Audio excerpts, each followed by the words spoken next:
Hey, Nitedemon, thanks for coming on tonight, man. I know it's an incredible sacrifice for you to be on our show tonight. We don't. I have no issue with it. It's my wife that has the issue with it. Well, thank you, Mrs. Nitedemon, if you're listening. Yes, thank you, Mrs. Nitedemon. She probably won't be. Probably won't. But you say that, but she listened to the last time I was on. Okay. Oh, wow. Well, I'll make sure to put this in the outtakes then to make sure she hears it. Yes. You maybe put it in the beginning. Just because, that's probably what she's going to listen to. Okay, I just got a new soundboard. I need to test one thing. You guys need to tell me if you hear this. Oh, God help us. Ready? Yeah. You can't hear that? Nope, No, nothing. Negative. Oh, we meant to hear it. Or we not meant to hear it. You seriously couldn't hear it? All right, hold on. Let me check. No. All right, how about this? Hold on. God damn it. Where's it? Okay, never mind. If you're trying to surprise me with my wife now. No. Okay. She's not going to be happy that you woke her up. All right, let me know if you hear this. Ready? 1, 2, 3. Fuck warlocks. Did you hear that? No. Okay, let me set my mic up. Still nothing. Hold on, it's okay. So you set my mic up. Let's go to settings. Settings, there we go. System input, microphone. Headset microphone. No. Input, output. Speakers, okay. That's why. Ay, madre de Dios. Shit, how come I... See, this is why I don't fiddle too much with our podcast. We plug in our mics. Respawn's the only one that fiddles, and he's the one that has issues. Okay, I'm going to try something here. Let's see if it works. No, I know that's not going to work. It's going to my monitor. It's not going to work. No, it's not. System output, volume 100. Let's go. 80. All right, let me see what I'm doing wrong here. Hear myself. Voice changer.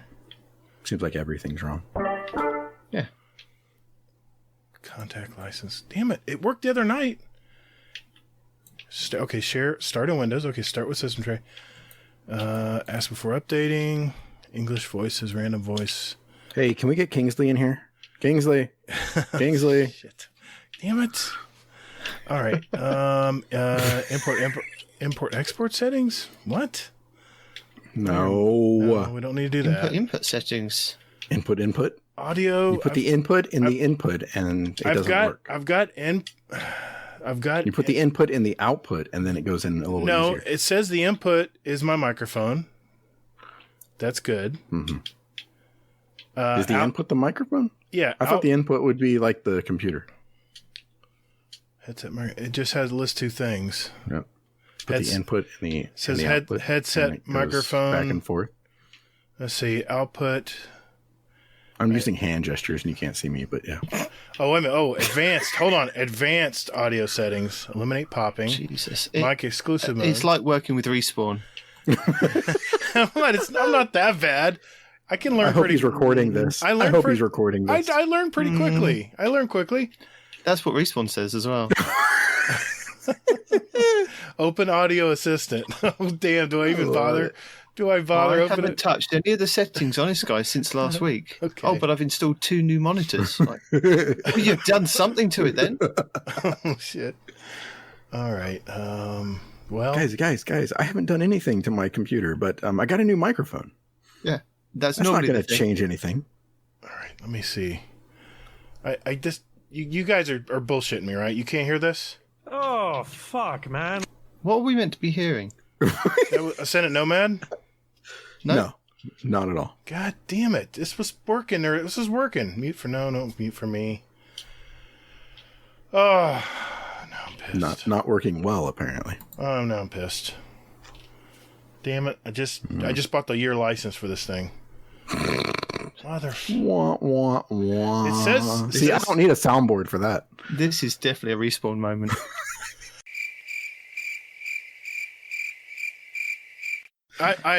Believe me, I'm going to show you how big it is. I'm going to show you how big this is. Oh, Jesus. You watch. All right, hold on. Yeah. I guarantee you I've seen bigger. All right, here we go. I'm taking a picture of him right now. See, I say this to my wife. All right, there we go. I'm sending it right now. Like, honey, check out how big this is. Yeah. I'm telling you. Here it comes. Here it comes. Pic's coming. It is big. Pic's coming. Boom. There it is. Look how big those suckers are. That's a regular sized bagel. No, those are whole wheat bagels. Are whole wheat bagels supposed to be smaller? No, not typical. I give up. I'm not even going to go downstairs into the kitchen to get a bagel. No, it's okay.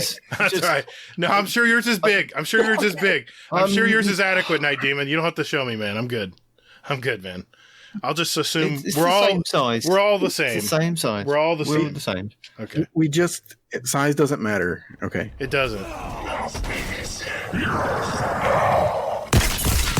Guardian down.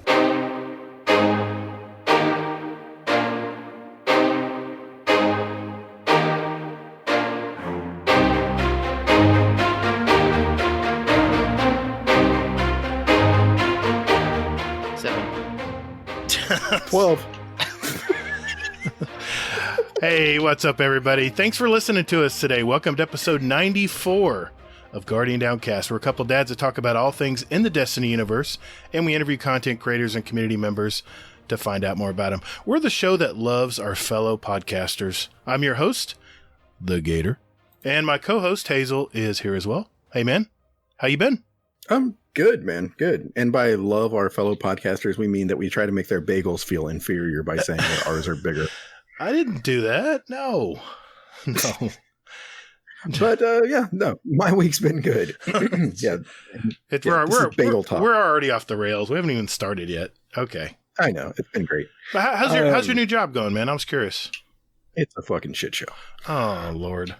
Yeah, I can't believe I get fucking paid to do this. I'm like, I spend 8 hours a day doing something very, very menial, and I'm just like, okay, there needs to be an easier way to do this. This is the 21st fucking century.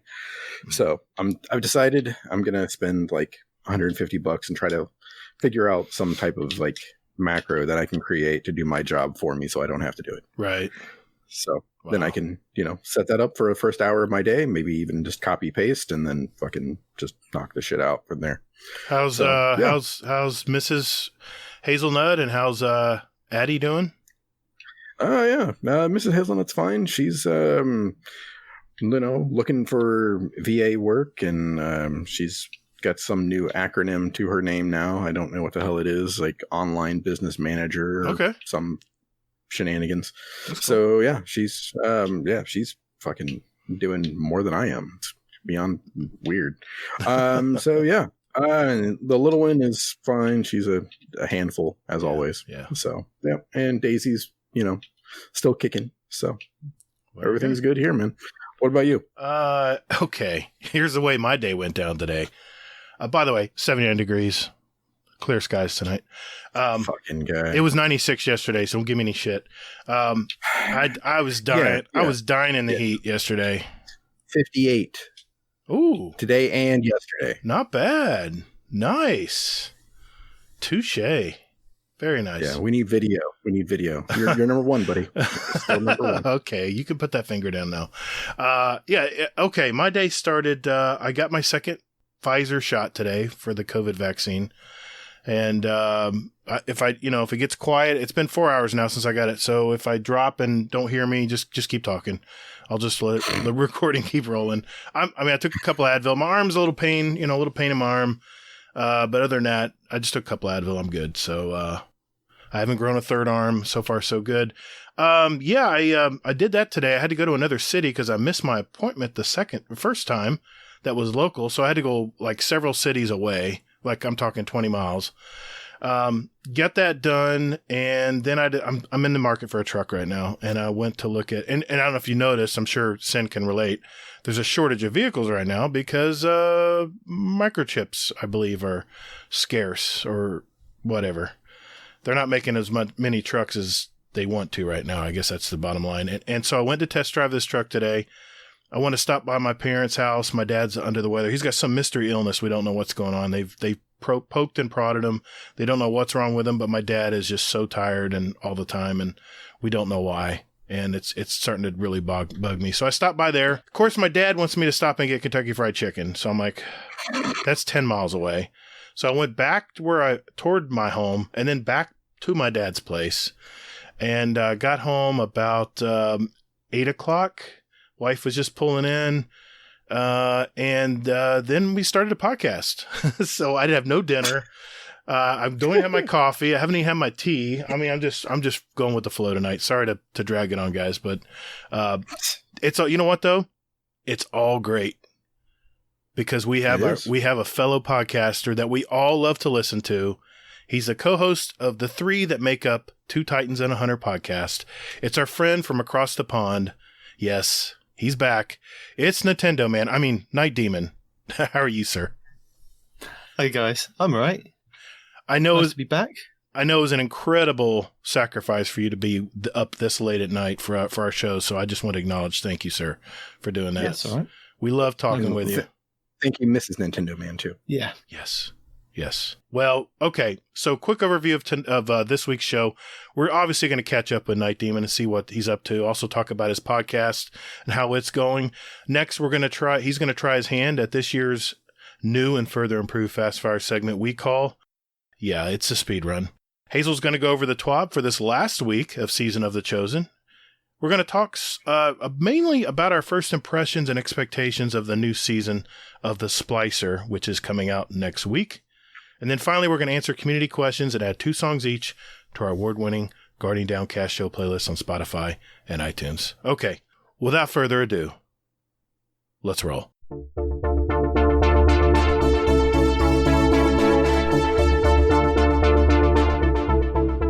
Hey, thanks for listening to Guardian Downcast. You can find us on Twitter at Guardian_D_cast. Or, you can find us on Instagram at Guardian_Down_cast and see what pics our weekly guests want to share with you. Or Hazel, just visit our website at GuardianDowncast.com for all the contact information and where else you want to find us. And you can also play any past episodes you like in any order you like, right from your browser.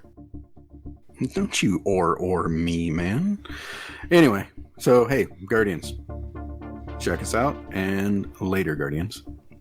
Toddles. Hey, that's my line, man. So, Mr. Nitedemon, thanks again, man. Thanks again for coming on tonight. Whenever I know that you're going to be a guest on our show, I get hard. I just get excited. I know it's going to be a good time. We're going to have some good Destiny talk tonight, so I'm looking forward to it. But what have you been up to lately, man? How's things going? Yeah, things are going good.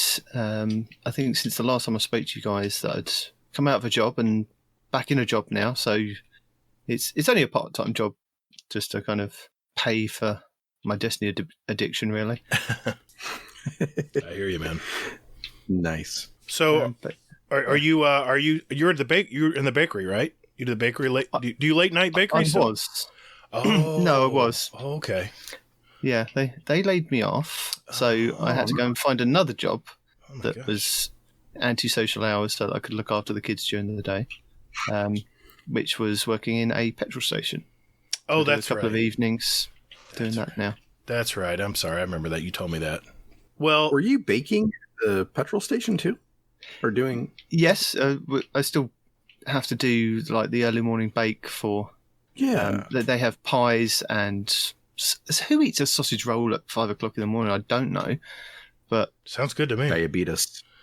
Yeah, it's Oops, did I say that? I meant who does that? Yeah. I didn't know you guys made. Do you make your own tarts too and all that too, or? No, it all comes. This lot all kind of comes in frozen, so I have to kind of just part bake it. Okay, so you just kind of get it nice and fresh, ready for the customer. Yeah, nice, man. I tell you what, I visited one of those petrol stations, and that's an understatement, man. It's like a whole supermarket in there. And, yeah. And what I love about what I call convenience stores here is there's a lot of healthy options in there, man. It's not a bunch of prepackaged crap. It's really a lot of good food in there, man. Yeah, and a lot of it goes to waste as well. It's surprising how much it gets wasted. Does it really? It's probably just the stigma with petrol like food or gas station food. Yeah, I suppose you guys have it with is it gas station sushi? I always hear people say, don't eat the gas station sushi. Never eat gas station sushi. That's bad news. Yeah. Unless you want to be throwing up all night. Not good. Yeah, it's not as much fun as it sounds. No, not good. Not good. No, but really, awesome. I mean, I'm a graphic designer and illustrator, and that's kind of how I kind of got into doing like podcasts and things, because it's something I kind of know what I'm doing. Well, sort of. I mean, did you make the logo for your podcast? I did, yes. Outstanding. That's a beautiful. I mean, that's what caught my eye. I mean, didn't know about you guys.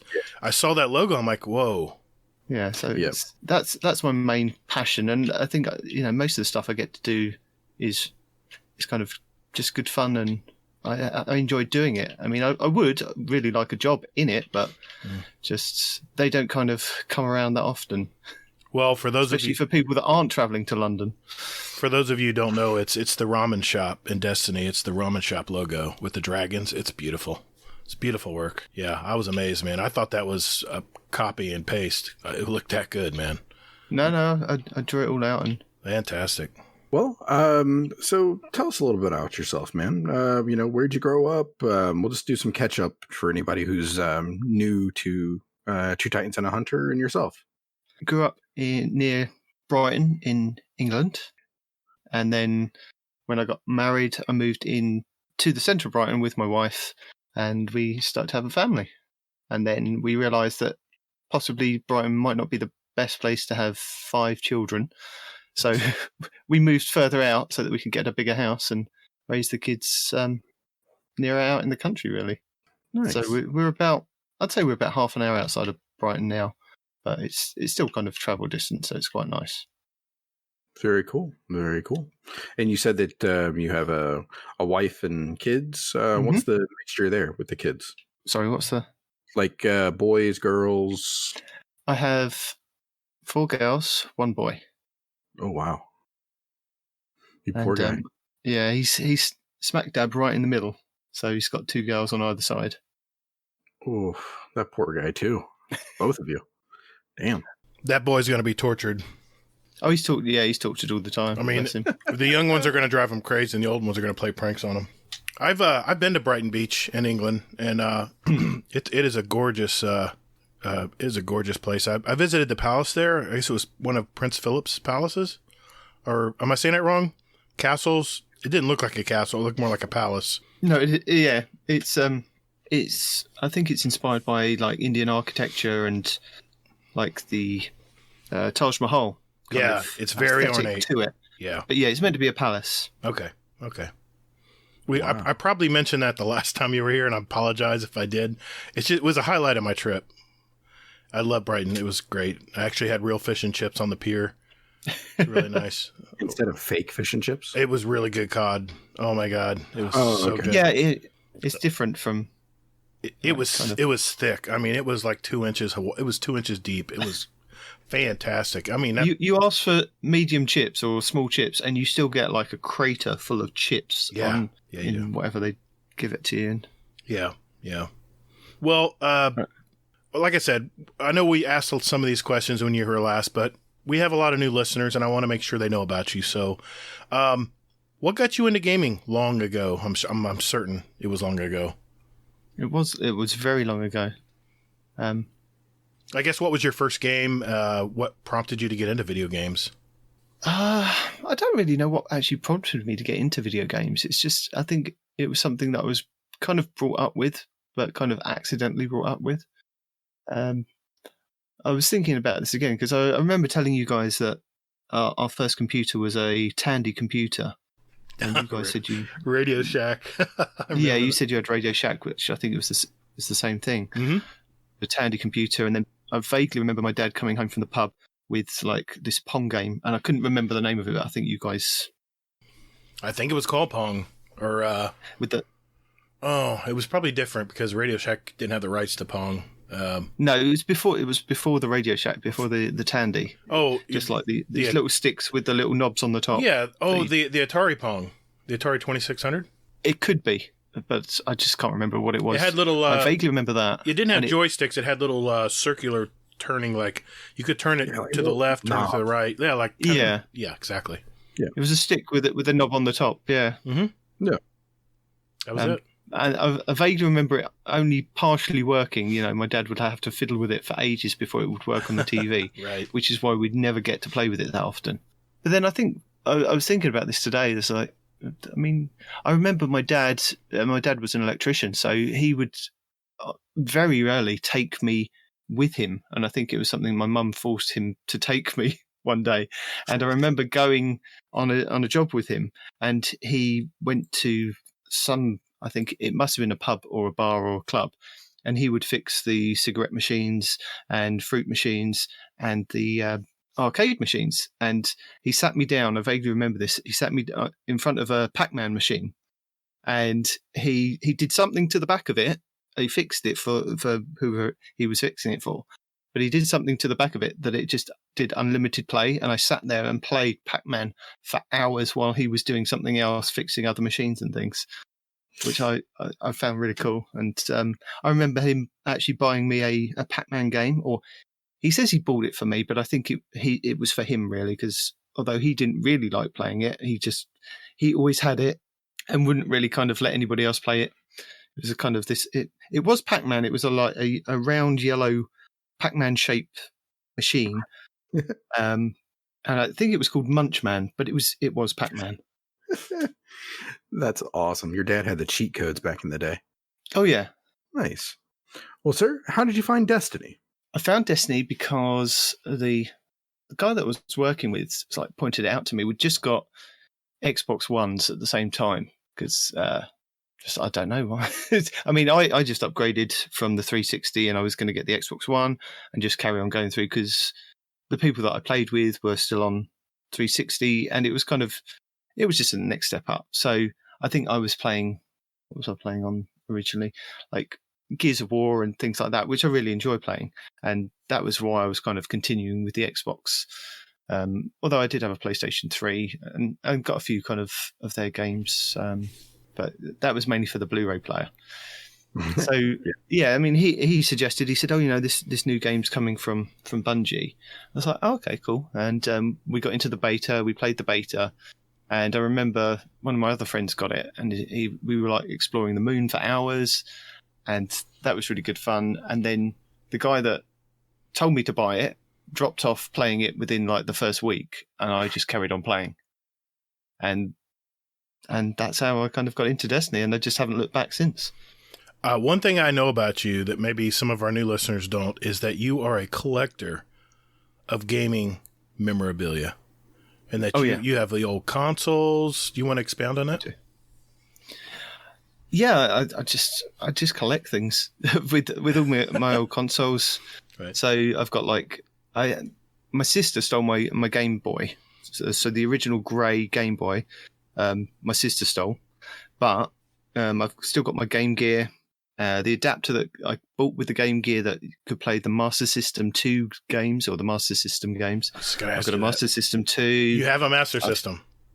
Yeah, I've still got my NES. I've got my SNES, or Famicom, as you guys, I think it was over in America, or was it not Canada? Super Nintendo. Japan. Mm-hmm. Yeah. Wow. Mega Drive. Dreamcast. Oh my gosh. N64. Why did I throw my consoles away? Because once they break, you think, well, they're broken. They don't work anymore. You usually give them away to someone who likes to fidget on stuff. Yep. Now they sell it and you're SOL. Yeah. They make tons of money. Yeah. I mean, it got silly because of the amount of kids that I had. It got to the point of when we had the 360s, I would get like a couple of 360s. We had initially we started with one downstairs and one upstairs so that we could still play while we were in bed. And then as the kids came along, we got more and more consoles. So they ended up having like one in their rooms to play and watch Netflix and things on. And now it's kind of just expanded.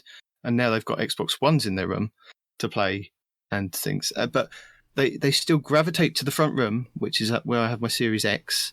And they still try and take that over. Oh, boy. Hazel just got one of those, too. Yeah. He was just telling me about that, yeah. Yeah. He's enjoying it. I don't know what your deal is with the Xbox layout and stuff, but it seems pretty understandable, I would say, to the layman. Are you talking to me? Yeah, you. I just was raised on PlayStation, man. My son loved Xbox and with that. I wasn't raised on Xbox, but no, I understand the way it's laid out. I just am not. I like the more refined look of the PlayStation. It looks very blocky. That's just Windows. They like to put blocks on everything. I think we were all kind of raised on PlayStations because PlayStation was around first. I mean, I had a PlayStation 1 and my friend stole that, so he's not really my friend anymore. Still have my PlayStation 2 and my PlayStation 3. But I didn't go any further than that because I didn't think there wasn't any real reason to kind of still go down that route of paying out for those as well. I suppose, you've still got the exclusive games, and I think the last kind of exclusive game that I played on the PlayStation 3 was The Last of Us, which I really enjoyed. Well, I bought on a whim. I think I was just in the shop and I generated enough tokens of buying other stuff, and I was like, okay, this game looks cool. I'll get that. Well, we had a conversation with the Generation X guys a couple episodes back, and it was news on they were closing the Vita and PS3 stores where you can't get your games back anymore. So what is your opinion of that? Do we really own games anymore, or does that bother you? Or I don't know if you heard that episode, but by the way, they opened it back up. Did they really? Yeah, they said they made a mistake and they weren't going to do that now. You're kidding me? No. Oh man. Breaking news. Well, what do you think about that conversation we had? Do you have any other opinions on that, or are you pretty much in line with what we thought? I think you're always on a kind of dodgy ground because even if you sign a contract for now, where even on the Xbox marketplace that you've purchased a game, even with Destiny, you've purchased Destiny originally, and it's changed. The iterations of it's changed so many times over time. And the same with when you can log into iTunes and every couple of months they're saying, we've changed our terms of agreement, and nobody reads the whole thing. And you never know what they've put in there. Like, that song that you bought 15 years ago on iTunes has now been removed due to X, Y, Z. You can't access it anymore unless you've actually downloaded it. See, so that you're always kind of on dodgy ground, aren't you, with things like that? See, I started with the iPod. And I have all these songs I downloaded and bought from my iPod that I can't find now in my iTunes Music. It's like I have to repurchase them again. It's driving me nuts. Like Diver Down, Van Halen. I had that I actually downloaded that. I actually ripped it from my CD into Apple Music, and I still had to repurchase it. It was amazing. I didn't understand why. I mean, it's all part of my monthly fee. It seems like everything's going toward the monthly, the Netflix model. Everything's just, you're renting everything, right? Yeah. It's a service. But you guys know I'm into film. I will always buy the films that I like. So I've got a physical copy. And now with the fact that I've got the Series X, I had to upgrade the TV, because that had to go along with it. So we got the 4K TV. So, beforehand I had the Xbox One X, and although that could play the 4K discs, I didn't have the TV to kind of go along with it. So now I have the TV and the Series X. So I upgraded, and I now buy the 4K Blu-rays as well. So I've got a few of those now of the films that I really enjoy, but I will buy physical media. Yeah, so I follow this guy called, his YouTube channel is Films at Home, and he reviews 4K Blu-rays and normal Blu-rays and any other kind of like Criterion Edition DVDs and things like that. And in one of his videos, he was discussing the fact that, why you should still stick with physical media. But his reviews are really cool. I really do enjoy his ones, and he goes over a lot of detail with them. I think his name's Jeff.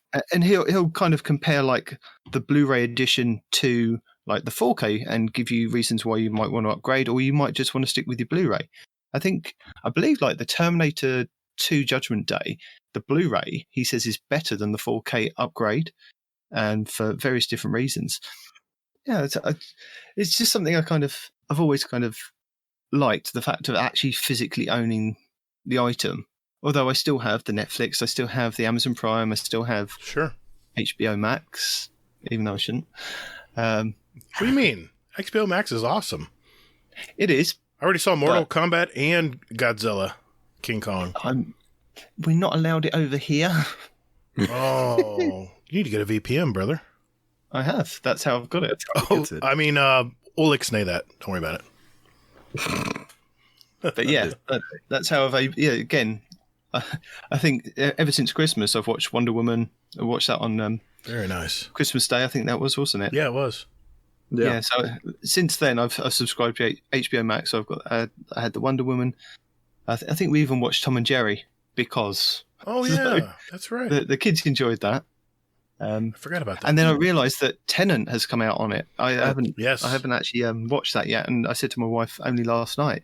Said, we've got to watch this film called Tenet. She was like, yeah, whatever. I saw it at the theater, and it's very confusing. I'll just tell you that. I watched it.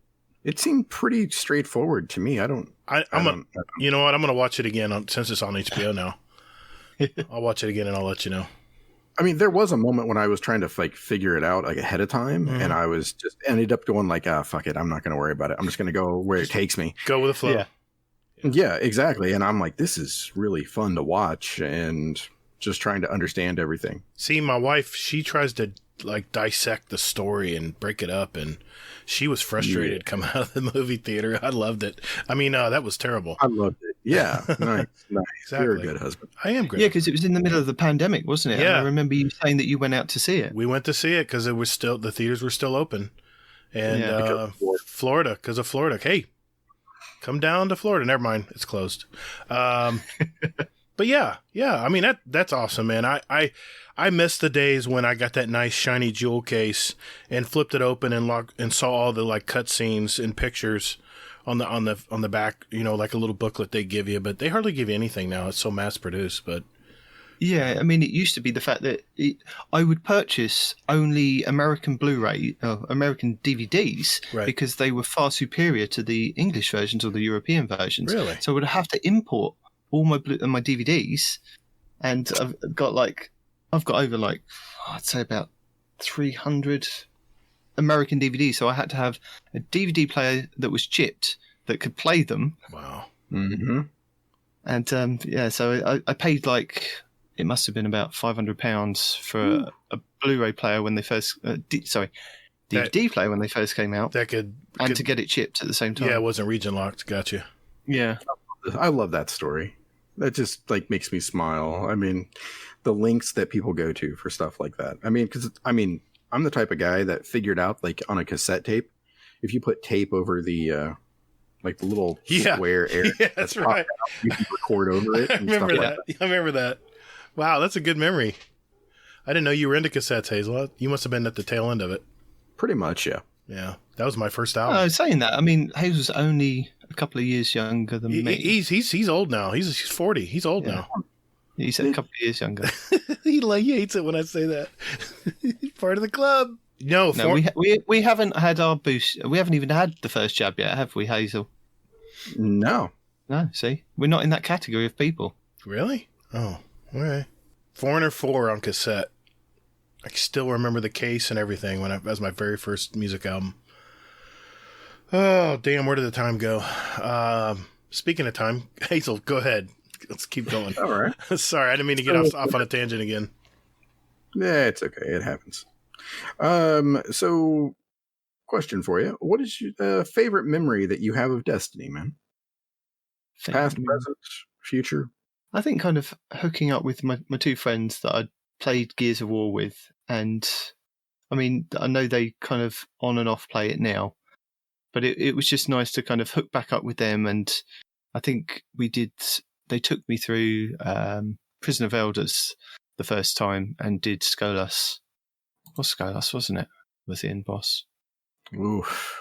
You remember that? And that was within the first, I think it was the first week that it was.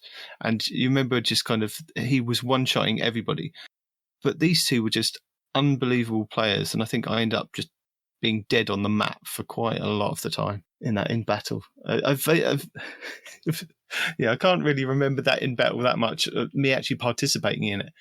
But things like that, and one of my friends took me through Vault of Glass. He'd done it a couple of times, but he was like, "No, we'll get a team together. I'll put a post up on." I think he was posting on Reddit, and got a team together to take me through the first time.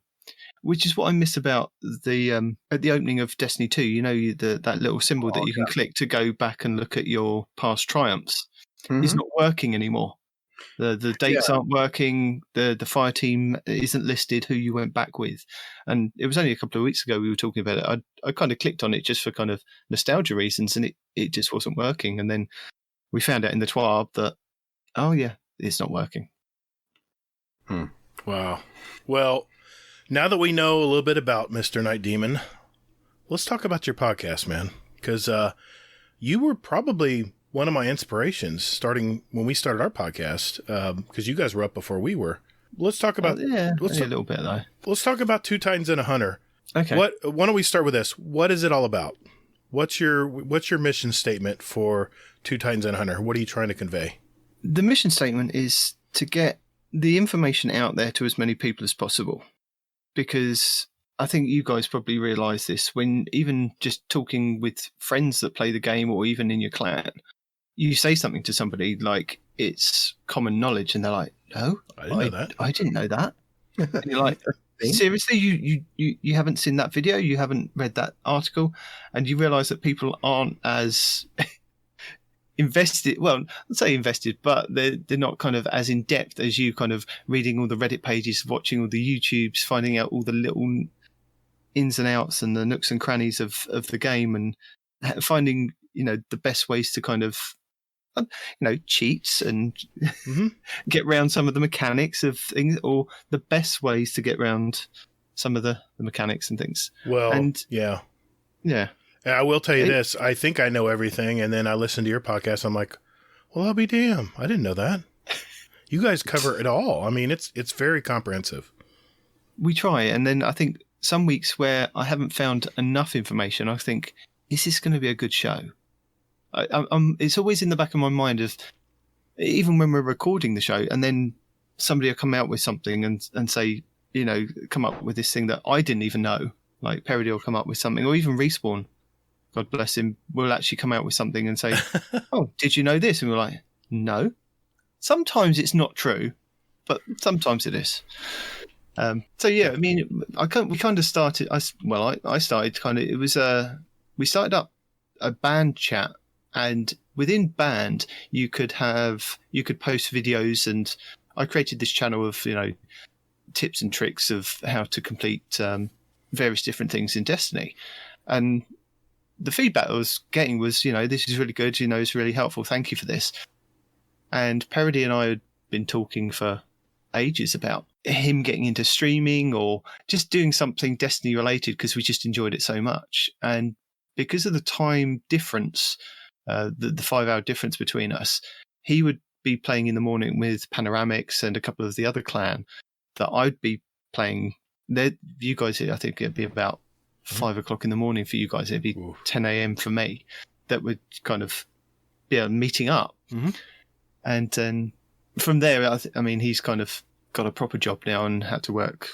So he sleeps now. So I don't get to play with them as much, but they still like having the information of, I randomly get messages from people, even in on Discord or Messenger, and saying, "What's this? What's that?" And some things I don't know, and I have to go away and research. But that's kind of how it started. It was just something for the clan to start off with. Mm-hmm. So we created this podcast for the clan, and we put it on Podbean so that even if a couple of other people heard it and actually got some information out of it, that's what we kind of wanted, just to pass the information of stuff that could help people in the game. Right. Well, that's what my next question was, is how you three got started, but you just answered it. So Respawn and Parody, they were part of the band, and you guys just finally gelled and said, "Hey, let's just do this together." Is that how it happened? Yeah, I mean, I played with Parody a lot more, and Respawn I'd only kind of just known for just coming into the clan, and I think towards the end of Destiny 1. I don't know how he got there, to be honest, but he was there, and I played with him, and we chatted, and we had a good rapport. And I just said to him, "Look, Parody and I are kind of thinking about doing this. Would you come on board as well and just be like the third wheel?" And he was like, yeah, sure. And then, God bless him, he's been there nearly every week. He will record wherever he is. Airports, aeroplanes. He's actually done it from an aeroplane as well. I heard that one. I heard it. He's dedicated. I love it. Traveling in the car. That man will just show up. And you're probably thinking, how am I going to edit this? How am I going to edit this? Yeah, it's now kind of built in as a feature, and I hope a lot of our listeners realise that it's just, that's him. He will just, he has microphone issues. I gave him the best microphone that I thought would help him. He bought that microphone. He's now upgraded to a different microphone that I hadn't suggested and had issues with that every couple of weeks. I don't know what he keeps doing. That's just him. And he's got an opinion on, I'd say, everything. Well, he has his own segment, doesn't he? The Respawn's rant. Yeah, I love it. Well, that's because I think originally he would always find issues with the game. He hasn't ranted as much recently, even to the point I've had to poke him to rant about something. He's like, meh. No, I'm not upset about that. I was like, well, okay, then you're not upset about it. Like, who are you? Yeah. I think he's been tired because he's had to work a lot more recently. Right. Yeah, we need to have him on. We need to hear his story too. Yeah, we've been wanting to do that. He has been really busy, so we'll have to contact him and try again. And Parody as well. I know Parody's really busy now, I'm sure. He's like lack of sleep, I hear on your show. Yeah. It gets to Saturday. I think it gets to Friday night, and we've had no communication all week between us, apart from the odd little bit here and there. Right. But it'll get to the Friday night, and we go, "Are we recording tomorrow morning?" And it's that's always somebody will always say it, and it'll either be depends on whether Parody has to work on the Saturday. So if he has to work, we have to record, I think, about 8 a.m. roughly Eastern time. Which is fine for me because it's always afternoon. Sure. So I can come in from work and get a couple of hours sleep before I have to record. So let me get this straight. Parody records the podcast in the morning and then he goes to work? I think he works from home. Oh, okay. With that part. Okay, gotcha. He does a lot of kind of computer stuff. We'll have to hear his story. Well, I've been wanting to do it. I mean, I don't know why we haven't had him on. I blame Hazel. Anyway.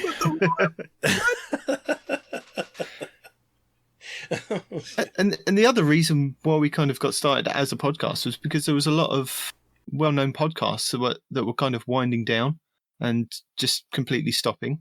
Guardian Radio, Guardian Down, not Guardian Down. That's you guys. You're talking about Dad's Tales, yeah. There was Guardian Radio was. I tuned in every week to their live. I would be in their live, and right afterwards they would have the Guardian One radio network, and I'd listen to those guys right afterwards. It was great. Too bad they're both gone. It was a great show, though. There was Guardian Outpost as well. Yep. That was good. I enjoyed that. There was Destiny Reset. That was the one. Yeah. With Arrow Cyborg. and Cyborg. Yep. I think that's how kind of you guys, wasn't it, with the Destiny Reset clans and things? Wasn't no, it? You guys all met? We came from the Dad's Tales, which now are Distinguished Gentlemen podcast, and they seasonally come out with an episode. You know, if the guys get all together again and start talking, it's always great. But that's where Hazel and I came from. Is they were winding down their show, and we were part of their community. And people came to us and said, "Hey, why don't you guys start a show?" And we're like, "I don't know how to podcast. What the hell are you talking about?" Must be the Guardian Hub then. Guardian Hub, I know somebody was saying that. Yeah, Guardian Hub. I believe they were part of the. I believe Sin and Kingsley both came from Destiny Reset. Yeah. Well, that and Hoot Dog. Yes, that's right. Yep, that's right. There's also Destiny the Show, which was quite good because they were like 30 minutes, 40 minutes. I really enjoyed their shows, and they all started winding down. I think it was just before Christmas, and it was 2018. I think they were all they'd done 2 years, or like Guardian Radio had done like 4 years. It's a great show, and they just went, we can't do this anymore. We can't just play one game. And I was like, I can. Yeah, I'm raising my hand. Have been. I can. Me. Pick me. Yeah. I hear you, man. So it was.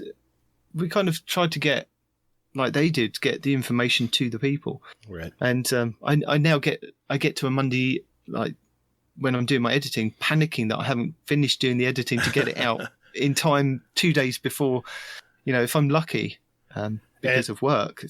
And your podcast, or I strive to get to your level, it is very high production.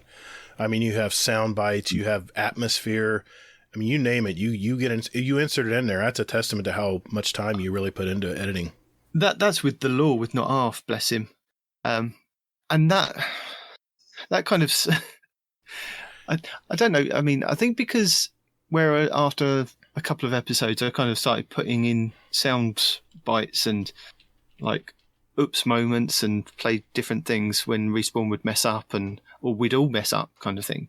Mm-hmm. And it kind of just went from there to like just more sound bites, more, sound things that went on.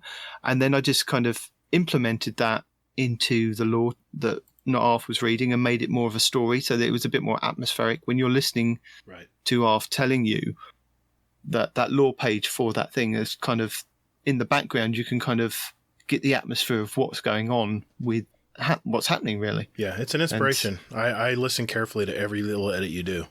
I do.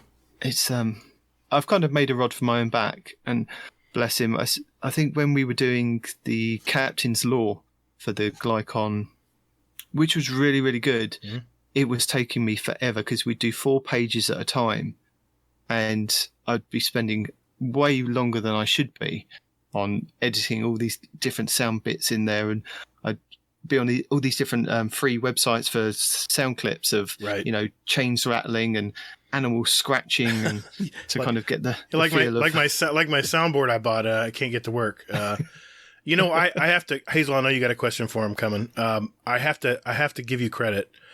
We did the tripod. Everyone nicknamed it the tripod, and you did a version of the Speedrun. And I did our speed run, and I noticed you put music and a timer in the background. Oh, yeah. And I says, what the hell? Why didn't I think of that? Oh. So I'm just dropping my controller. Oh, okay. I thought that was Hazel hitting the mic again. No. I'm just kidding. But I had to give you credit, man. I said, oh, my God, why didn't I think of that? Putting a musical timer behind the speed run. And well done, sir. I was impressed. I was like, wow, I need to step up my game. So I started adding one. And it's been the norm since. Sorry, had to get that in. All right. Well, now that Gatr took a breath, what are some highlights and lowlights to podcasting? The highlights are getting to chat with the guys every week religiously. And I do miss it when I can't speak to them, which is kind of... Last week I missed the previous week, so there was a lot of things I was sitting listening to the edit going, I was like, I really want to say something, but I can't until next week, and we can discuss it and things like that whole Bright Dust thing. Oh my God, that just was infuriating me with the why they've put the cost to the shaders up and nobody else picked up on it. But their excuse was, because of the economy, and it's a one-time purchase going forward. It's like, it's a one-time purchase now. It's only 40 Bright Dust now, and I don't have to pay anything else apart from Glimmer and Shards.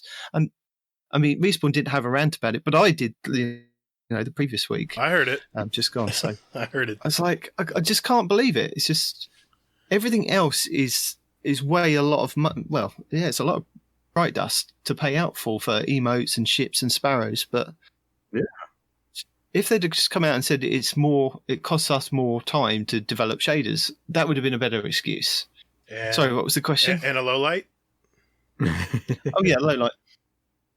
Go ahead. It's the editing. I was just going to say, it's always the editing, isn't it? Some weeks it goes smooth and there's no issues with that. And I think over time we've improved with how we kind of talk on the microphone, I suppose. In the beginning, it would take a good couple of days to edit because there'd be a lot of ums and ahs. And I mean, Respawn still annoys me to this day with his coughs, his sneezes, and his sputters, which I edit as many things out as I can. Wow. Yes. Because I don't want it to be that kind of podcast where you hear him every time he goes to speak. Now I got to edit that out. Sorry, No. but no, you don't have to edit it out because I'm giving you examples. I'm just fooling. I'm just kidding. But you know what I mean? It's just, I don't want to get to the point of people listening to the podcast and going, yeah, it's a really informative podcast, but I can't stand when that guy does that. Yeah. So that's why I kind of take the time to edit out all the different things. I mean, even I think I'm more critical on myself when I'm editing. Mm-hmm. That I'll like. Well, I do a lot of ums and ahs and hang on a minute, I've got to look this up and. Oh, I leave all the ums and so's in for Hazel because that's his trademark. That's what he does, man.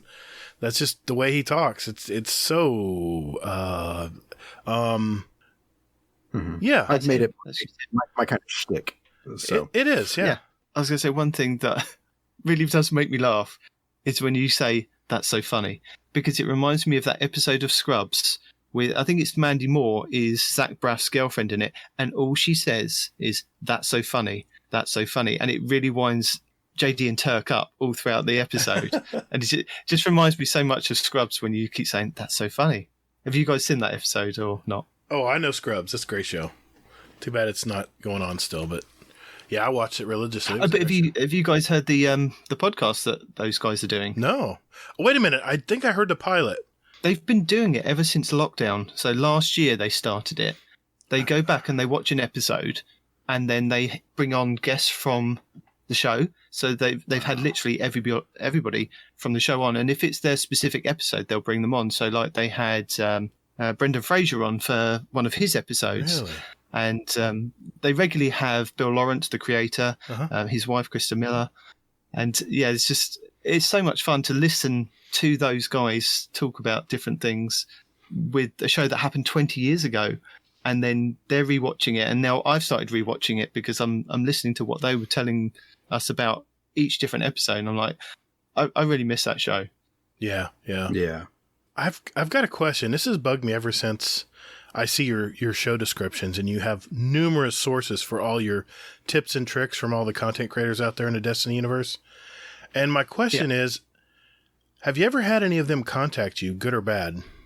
You know, like thanks for promoting my video, or hey, I don't want you doing that, or you haven't had any issues with that? No, Okay. no contact from anybody. I was just curious because I mean, you guys are killing it. You guys are just, I mean, you're just killing it out there. I suppose that's not why we kind of do it. We're not doing it for the gratitude from those guys. I didn't imply that. I just was curious if it crossed their mind. The only feedback I had was this week, and I'm so proud of it. It was from YouTube to tell me that I'd had a copyright claim against the podcast because I put in the Mortal Kombat soundtrack for about 12 seconds. Oh, I had to do it. Yeah. And it was so much fun. And YouTube said I can keep it in because I don't make any money off of it. So I'm quite happy with it. We got copyright claim for one episode, and that was our music episode where we actually played little snippets. I decided to do a music episode. We played snippets. And sure enough, the Cars, Heartbeat City, copyright claimed it. They said, no, you're good. You can leave it in there. If it does make any money, we're going to claim that income. I'm like, okay, good luck. But Hazel, any more questions? Do you want to get into some signature questions, or? Let's go ahead and move to their signature questions, and then we'll go from there. Wait a minute. I got one more. I have to ask this. There's a surprise. I'm sorry. I haven't talked to Nitedemon. I haven't knocked. I know, but I haven't talked to Nitedemon in a while. I'm trying to. Is there any special memories from past shows? Do you have like a memory that you can go back to where it was like a wondrous blunder or something somebody said or a certain episode? Anything like that comes to mind? They're all like that. They are all like that. They are, apart from originally, I used to type up all the notes and sit down the day after the tribe came out and type up all the notes, and then I'd insert different parts for things that I'd researched and gone, this is what this is what that is, so that we were all kind of on the same page. And then slowly over time, it just got to the point of just putting the link of the TWAB. Right. And I would keep my own separate notes and kind of, I know Parody would kind of have a look at different things. If I said, oh, could you look at something? Or he would go away and find something else out and bring that to the table. So it's kind of evolved over time. But okay. every week it's an unscripted show, as in It is. we'll turn up, we want to discuss this, and I make sure that I get across all the tips and the tricks and all the different things that I want to kind of get out there to people. But then everything else is kind of just wonder. I never know from one week to the next if we're going to have like a funny show and a closer. And there's always, 9 times out of 10, I think there's only been a couple of weeks where there hasn't been something at the beginning and something that hasn't happened at the end. Right. Or I've cut something out to put in either places. I like how you're putting out every week. I like how you're putting outtakes at the beginning of your shows now. I love that. I love that touch. All right. So Mr. Nitedemon, sir, do you have any hobbies other than gaming? Passionate about film and watching films, going to the cinema to watch films, collecting films. So, are you a movie buff? Just kidding. Oh, I wouldn't say movie buff. I enjoy watching films, which has kind of rubbed off on my kids. I remember when my eldest was first born, we used to take her to the cinema. We found out quite early on that you could take under 2s to whatever showing you would like. Mm-hmm. You could, as long as it was a 12A and under. So, like, we'd still go and watch like some action films. And I think her first film that we kind of took her as a baby to was it was a Bruce Willis film, and I can't remember the name of it at this point in time. Was that a Die Hard movie? No, that would be too gratuitous. Yeah. Gosh, he's made so many of them. It's one where something to do with a subway train. 30 blocks? I thought it was Unbreakable. Something like that. Unbreakable? No. Okay. I think is it 30 blocks or something like that? Yeah. 30. Vaguely remember it. Then there was 12 Monkeys too. He did that one. How old do you think this kid is? She's not that old. Oh, no, I meant no. Oh, never mind. Sorry, yeah. That was a movie theater you said. Sorry. 30, I don't know, 30 She's pounds. Retired. Yeah, so we took her to that, and then we bought her, as she got older, we bought her a pass to come to the cinema with us, and I remember her coming to see Mamma Mia when she was little, and she was dancing in the back of the cinema, singing along. Nice. Now, she doesn't really like watching films. She watches Once Upon a Time on Disney and Netflix over and over and over again. She loves that show. But for her like qualifications of finishing school, she's doing film studies. And we were like, you don't like watching films? She was like, yeah, but I enjoy watching films and critiquing them, but I don't like watching them like you like watching them. Fine. Fine, you're dead to me. It's okay. Yeah, I do say that to her. You're going to come and watch film with the family? She's like, no, you're dead to me. She went to the dark side. That's awesome. Well, sir, since you're a film buff there, what are like 1 or 2 movies that you've seen in the past year that you've really liked? Not to put you on the spot. Always Avengers. I like going back and watching those. Nice. Really enjoyed the WandaVision. That was good. I enjoyed Captain America and the Winter Soldier, as it turned into. Mm-hmm. All 6 episodes. Yeah, but it was like a film. It was. I'm sorry. I'm poking the bear. Sorry. But then, like I said, with the HBO Max, I was a bit upset with Wonder Woman because it didn't feel right to me. I really enjoyed the first one, but then I really enjoyed the Mortal Kombat film recently. I'm not sure whether I like this one over the 95 one because there's still nostalgia for that 95 one. I haven't gone back and watched it recently because I don't want to kind of taint my my vision of it because in my mind it was amazing. Yeah, it was good. But I kind of know it isn't that amazing. I did like Godzilla versus Kong. That was a good one. So yeah, our Discord was mixed on that, and Mortal Kombat, they were mixed. I thought for what it was okay. It was entertaining, and it was free. Which one? The latest Mortal Kombat. Oh. Mortal Kombat. Oh, yeah. Okay. Yeah. I was definitely on the fence with it because, I mean, I've seen it like 3 times just because I got sick of hearing people say like that they really, really liked it. And I was like, why the hell are you liking this?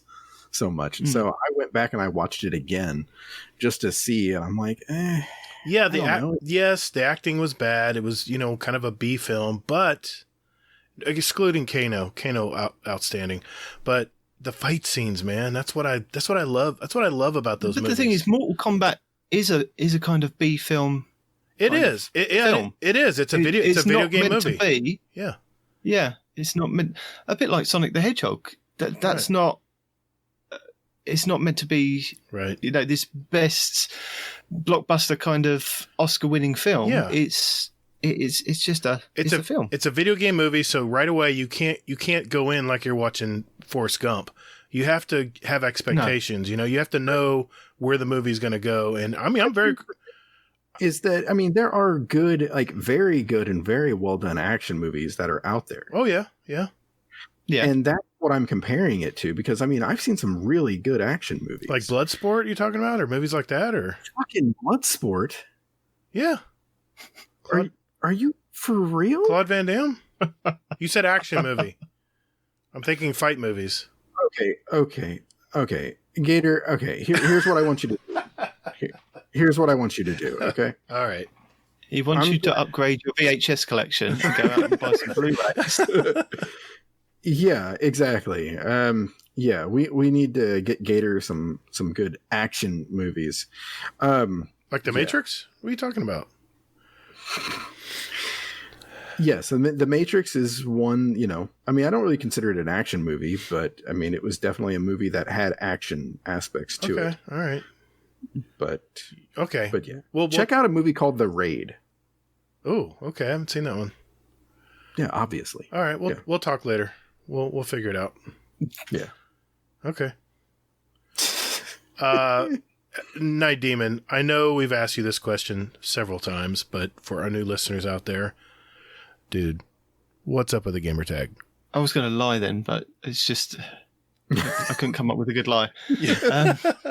It was just one it had something to do with X-Men 2, with Nightcrawler. Oh, that's right. And yeah, it was a kind of amalgamation of like demons and knights, and it was one of the kind of combinations that I could come up with that spelt well that it was kind of its own unique name on Xbox at the time when it was, when Xbox Live first started. I think I was 6 months into when Xbox Live started that I actually then created my gamer tag to go online. So yeah, I think that was how it started. Yeah. Nothing really exciting. It wasn't anything that I was called at school or anything like that. Right. I was called Marshall Bravestar at school. So you have to explain that. Because my last name's Marshall. Okay. Gotcha. They just, anything to do with something like that, it was just like... Let me find out this. Do you have a motto or mantra that you like? No. Easy enough. Oh, that was easy. Exactly. Well, I'm not going to let you off that easy on my signature question, and that is, what is one thing about you that our community may not know about you? I think last time I told you that I'm very, not shy, sexually but promiscuous? Oh. No. He's all flustered now. What? Come on, man. I can't tell you what I told you before because now other people know that about me. All right. Exactly. Right. Well, they go back and listen to the other episodes. Yeah, I have to tell you something new. So this is something that probably Parody and Respawn and actually, apart from people who've actually seen me and known me in real life, I have half a white eyebrow, and I've had it since I was 7 years old. I was completely normal. I'm still quite normal, actually. But when I was about 7, for some reason, half my face the skin pigmentation went white or white patches on my face. And half my eyebrow went white. My eyelashes, some of those are white. And if I try and grow beard, I get white stubble. And this was when, when I'm 12 years old and I'm starting to grow stubble and I've got a little fleck of white in my hair. So I've always had this skin pigmentation. And the doctor said, you'll grow out of it. So by the time you hit 14, it should be gone. Right. I hit 14, it hadn't gone. Yeah. I hit 21, it was still there. And although it's reduced in size and the eyelashes have reduced and the stubbles, I'd say the stubbles was reduced and now it's kind of come back in full force because of my age. I was just going to tell you, it's all going to even out here sooner or later. It'll all be grey. But, it's always kind of made me unique. So that is cool. You're like a superhero, man. That's pretty badass. I got to admit, that's pretty badass. Yeah, I work my eyebrow. Yes. Yeah, he could be with a guy, and he had that where it was like it was like literally half his face, so like he had a mustache and half of it was white. Wow. And half an eyebrow, and he'd grow a beard and that. And there's actually like I guess it's genetic, and that to a degree. But none of my kids have had it though, which is weird. Good. And maybe nobody in my yet. family's previous history, have ever had it. I was the only one. Well, now I've got visions of Spectre, even though you're not German. I've got visions of you being Spectre with the one white eye. That's so cool. If I got a suntan on my face, it was, you could tell. I'd have like white. Well, it wouldn't be white. It'd kind of turn red, wouldn't it? Pinkish. Yeah, it would turn pinkish. So I'd have kind of pink blotches and then like a half a brown face is like, please. So, I just don't go out in the sun. Please tell me you got a picture of that and you can send it to Hazel for our Instagram. No. That would be awesome. Superhero or supervillain. That's up to you, man. That's like a Bond villain, actually. I love it, man. It's so badass. I love that. I think the only pictures I've got, the only picture I've got is there's a school picture of me when I was 6. Looked normal, and then the next year I took this kind of exact same frame picture, and you can see like there's something wrong with this kid now. A before and after. I love it. I love it. Yeah. Oh, that's cool. Well, that's at your discretion, man. You don't have to share that, but that would just be so badass. Oh man. Well, hey, Night Demon brother, thank you. Thanks for sharing your life with us tonight. We love talking with you, man. And we've got a lot of new listeners, and you're a major component in all of our network of Discords and podcasts. So I wanted them to know a little bit about you. So and obviously you can go back to our Nintendo Man series if you want to know more about Mr. Night Demon here. But I think it's time, Hazel. Is it time? I believe it is. All right. Speedrun is next. We'll do that right after this. Call the Praxic Order, call the Thanatonauts, the Jinsen Scribes, call everyone so they can witness you. Okay, boys and girls, this segment is called the Speedrun. This is where we have a database of over 250 randomly asked questions, and Night Demon here is going to have 90 seconds to answer as many as he can. These are short 1 or 2 word answers, and at the end of the year, the guest with the most answer will win a prize and title of 2021 Speedrun Champion. The questions are randomly asked, so no one can memorize the order, and just answer quickly what comes to mind. Tonight I'm going to ask the questions as usual, randomly from the list. Hazel is our timekeeper and quality control expert. In the event of a questionable answer, Hazel's decision will be final. Startian is still our leader at 39. So what do you say, Night Demon? You ready to do this? No, but we're going to do it. All right, here we go. Ready, Hazel? Yep. 3, 2, 1. Warlock, Titan, or Hunter? Titan. DC or Marvel? Marvel. Void, Solar, Arc, or Stasis? Stasis. What is your favorite accent? Mine. Human, Awoken, or Exo? Exo. Mario or Sonic? Mario. Should there be freelance solo strikes? Yes. If you could take any one famous person to dinner, who would it be? Einstein. Manual or auto gearbox? Manual. Favorite action movie? Star Wars. T-Spawn or Respawn? Respawn. What is the best sandwich? Cheese. Audiobook or a physical book? Audio. I'm sorry. Pulse, Scout, or auto rifle? Pulse. What is your favorite Destiny planet? Europa. Cake or pie? Cake. If you could live anywhere in the world, where would it be? America. Horror movies, yes or no? Yes. What would be your superpower? Invisibility. Vanguard, Crucible, or Gambit?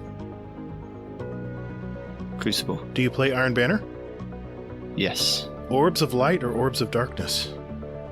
Darkness. What number am I thinking of? 10. Resolution or frames?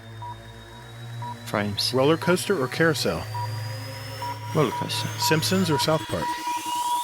Simpsons. Favorite exotic weapon? No Time to Explain. I gave him one more. I heard it go off. I gave him time. Yeah, that's the reason why I didn't stop you. Yeah, because I heard audio and it didn't sink in for some reason. I don't know. Long day, I guess. Right. Added up to that. You knew you were going to have this issue with me being over here and you being over there. And I know there's a little bit of a delay too because we're transmitting across the Atlantic Ocean right now. So what are you gonna do? I was answering the questions as fast as I could, and then it's like, is he going to ask it? Yeah.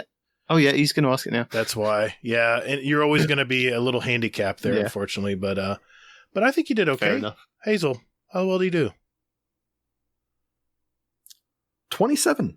Not bad, man. Not bad. Not bad. If you're over 25, if you're over 25, you're doing bad. Good. Okay, I know you're competitive like me. I get it, man. Yeah, but you're human. It's okay. Yeah, you're human. Unlike someone else. We don't speak of her name. Okay. You can't, but I could. Okay, well, because I can get away with it because I'm over here. But you'll cause trouble. But I'm not going to say anything. Yes, thank you for that. I'm not saying anything. I'm just saying I could say things. Sure. Yep. This is post-production, right?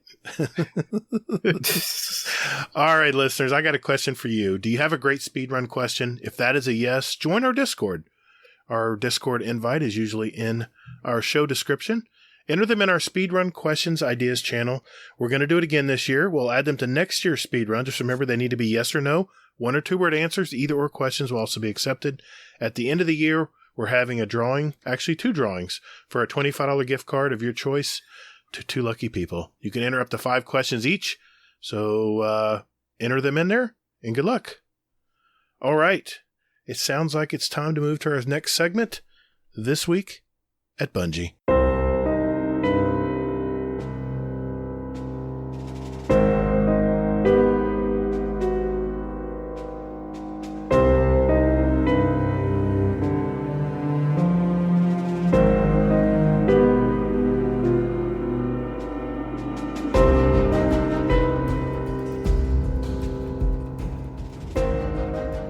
Okay, last week of Season of the Chosen, running into Season of the Splicer.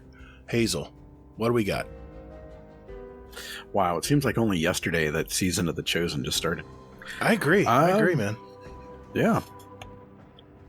All right. So, with it, in the TWAB this week, they released the trailer as well. The trailer came out on Tuesday, but they actually dropped another trailer, the same thing here, just in case anybody missed it. So with it, keynotes here. Basically, the Vex caused an endless night in the basically, on Earth and everything else. So it's all dark, and it's going to be dark pretty much all season, is the thought. Mithrax, the beloved fallen captain that you have the option of killing at one point in the mission. So here's hoping that if you kill him, that you don't even get to see him or anything else in there. That would be pretty fantastic. Or like somebody said in our Discord, is that he comes back and says, "Fuck you, I survived." So there's that. There's also some adorable baby Elixni that are out there. And then, that's pretty much it, all leading to Vault of Glass. Oh, I don't know if you heard that or not, but I think Daisy came down here. Oh, Daisy's back. Nice. Yeah. Sin, there you go. And then, moving on. So then they released the Season of the Splicer map here. So with it, new basically story missions, stasis aspects. They're going to be doing something called overrides, which I'll get to in a moment.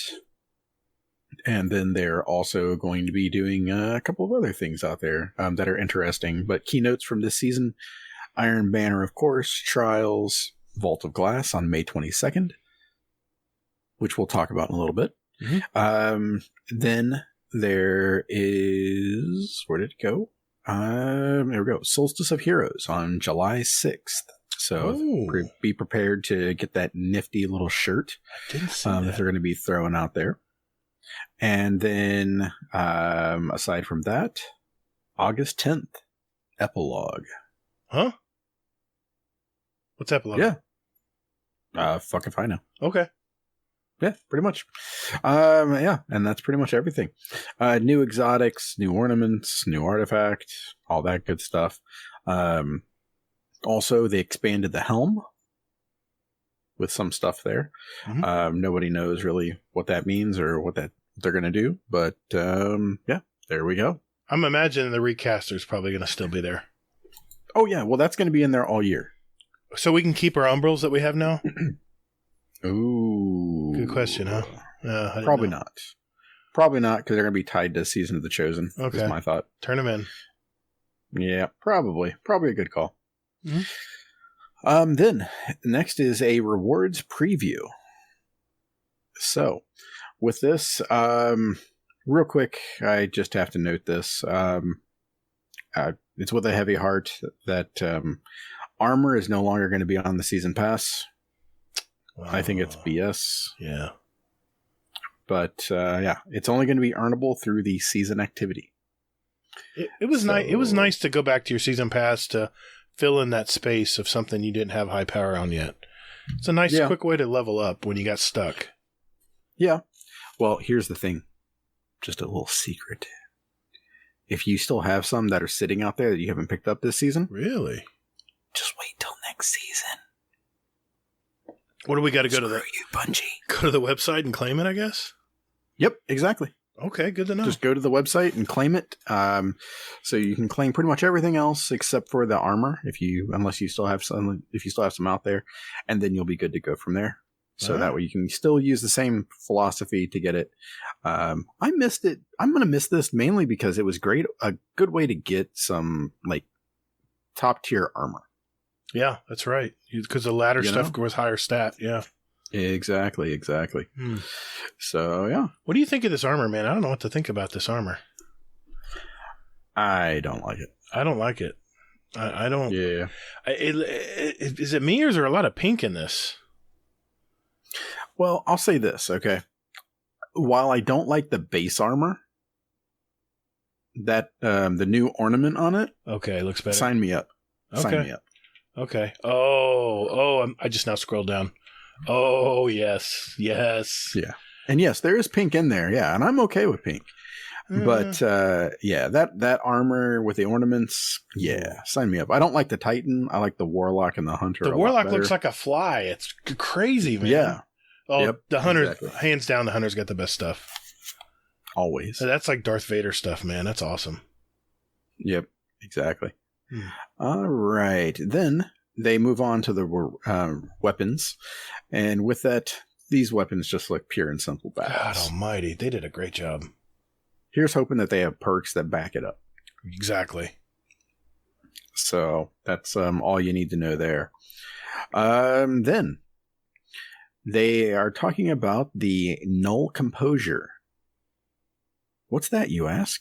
That is the new seasonal weapon. It's a fusion rifle. Oh my god! I'm sorry. I'm sorry, go ahead. Something tells me it's going to have that, what was it? The fully loaded perk or whatever it was. Yes. It's a weird hunch that I have. So yeah, if they're going to have that, and then it's basically going to be loaded questions 2.0. Oh, I love it. I love it. Thank you. Yup. Okay. And now they are talking about Gambit, Crucible, and Vanguard, the strikes. So with this, they are... How many weapons did they release this season? Two per playlist? Or 6 total? I think it was, Or was it 3? No, you got the fusion rifle and the hand cannon in Gambit, bottom dollar, and the... I can't remember the name of because it didn't matter. It was an adaptive. Let's see, you got the Palindrome and the Shadow Price and Strikes, and Crucible was the Frozen Orbit Sniper, And I think there were 3. What was the I other think there one? were 3 per activity, maybe. Oh, that's maybe right. 4. The pulse rifle, the third axiom that no one gets, no one can find, and that was also in the strikes. Was it 3 each? What's the third Gambit one? Fuck if I know. I It's Gambit. can't think of it. What was in the? What was the second one for the strikes? I mean, for the Crucible. I'm trying to remember now. Oh, it was it was an arc sidearm. I can't remember the name of it now, but I remember. I can picture it. Sorry, we're so informed here. You're gonna make me pull it. Oh my God! Is this what I think it is? You're getting ahead of us. I'm sorry. Put it back in your pants. It's back in. Go ahead. I'm sorry. Go ahead. That's someone else's trouser snake. That's a callback to something that you haven't listened to yet, dear listener. But what the hell was it? Sorry. I'm looking here. Damn. Oh, I'm loving what I see. Did I delete it? I'm loving what I'm seeing here. I think I deleted it. What was the question again? What were you trying to look up? I was trying to look up the sidearm from. Oh, I'll go ahead. I'll look it up. Go ahead. Yeah. Keep Okay. Yeah. I was just trying to find it here, but I've got so many of them. Yeah. There's also one in strikes called the Royal Entry. It's a that's right, rocket launcher. But anyway, they are launching. I'm sorry. The Keening is the sidearm. Yes. It's an arc-based sidearm. Yep. That's right. I deleted it. So yes. But this season coming up, they are releasing 4 items per activity. So there'll be 12 new legendaries out there that you can kill yourself trying to find randomly, and then kill yourself again trying to get a Gatr. Wait a minute. Right. Wait a minute now. Yeah. Wow. I'm just amazed. This is just. I'm giddy now, man. I'm excited. I wasn't excited earlier. I'm excited now. Is that what I think it is? Oh shit! All right, I'm moving on. All right, so with the Nightfall playlists here, they are introducing adept versions of the Azume, which is a fusion rifle, the Plug One, or the it's the Plug One sniper rifle, and then something called the Hung Jury. Oh my God, this is awesome! Woo. Yeah. Hung Jury, for those uninitiated, it was the Dead Orbit scout rifle. The best scout rifle ever. No, it wasn't. All right, except the Voltigras. It was like top 2 easily. It was butter, man. Yeah. So it's going to have Firefly on it, Mm-hmm. just so anybody knows, or maybe Dragonfly, whatever the hell D2's version of it is. Okay. What was the other perk it had? Some reload perk, maybe. Yeah, it had like a rapid hit, or like you get every time you got crits, it would reload. Not rapid hit, but it's a version of it. Yeah. Anyway. So the beloved Hung Jury is coming back. Wow. I'm happy to see that Omelon sniper though, because that was I never used that one. I used the version of it that was like Sivified from the Wrath raid. Mm-hmm. I had both. They were nice. It's Omelon. You know, it's smooth. Yeah, exactly. Can't wait. All right, keep it together, Gator. All right. And then, aside from that, they talked about some new perks that they're working on, things along those lines. And then, apparently, there's some mysterious pulse rifle that's going to be a seasonal offering. Where? Yeah, they talk about it. It's in the words. But there's a new pulse rifle that they're excited for. So, yeah, it's a quick firing one. I'm looking. So, who knows? Quick firing pulse. Then, aside from that, is it hidden? Is it in there and I just don't see it? Yes. What do you? There's not a picture. There's not a picture. It's just words, man. I can't find it. So, okay, so you see the picture of the 3 seasonal weapons? Yes. Right? Okay, look underneath that. There's a line that says, now here's the part where we say more, or where we say and more. Underneath that, and then underneath that. Okay. Yeah, there you go. There's the new perk part. Underneath that is the new pulse. I'm so glad you read this before. I told you it was a long day today. It's the first time ever I haven't read the TWAB. Well, I still don't see it. Oh, whoa. Wait a minute. Uh-oh. This is riveting podcasting right here. Wait a minute. It doesn't say the name of it. It doesn't, no. You're going to have to grind your ass off trying to find it. In some event. Just a little kick, so to speak. Okay. Cooked up some fun. What is that? Cooked up some fun. What's that clue?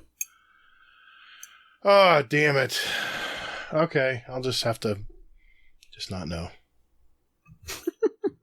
Why am I thinking of something? Is it from Devrim? It's from Devrim, isn't it? It's that fast firing pulse from Devrim. The Lincoln Green? Oh, it's not the Lincoln Green? I don't know. It could be. I don't know. They don't say. I don't care. Team has cooked up some fun with new perks seasons 2. You'll have the opportunity. I'm freaking crazy, man. I don't understand what's... You're fine. You're fine. Okay. You'll find out about it in about a week. Okay. All right. Patchwork. So with this, abilities, aspects, and fragments. So Stasis is getting a little more tuned. They're adding colorblind support. Also with it, Hunters. The freeze detonation from Silence and Squall has been reduced from 12 meters to 8.5 meters. And then the enemy squalls will now have a red ring around it to define the area as it approaches. Which I'm kind of happy for. Hold on one second, please.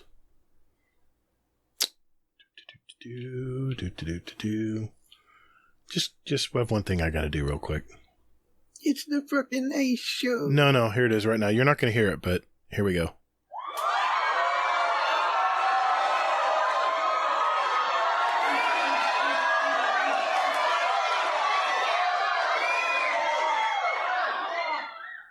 Thank you, Bungie, for tuning the Silence and the Squall.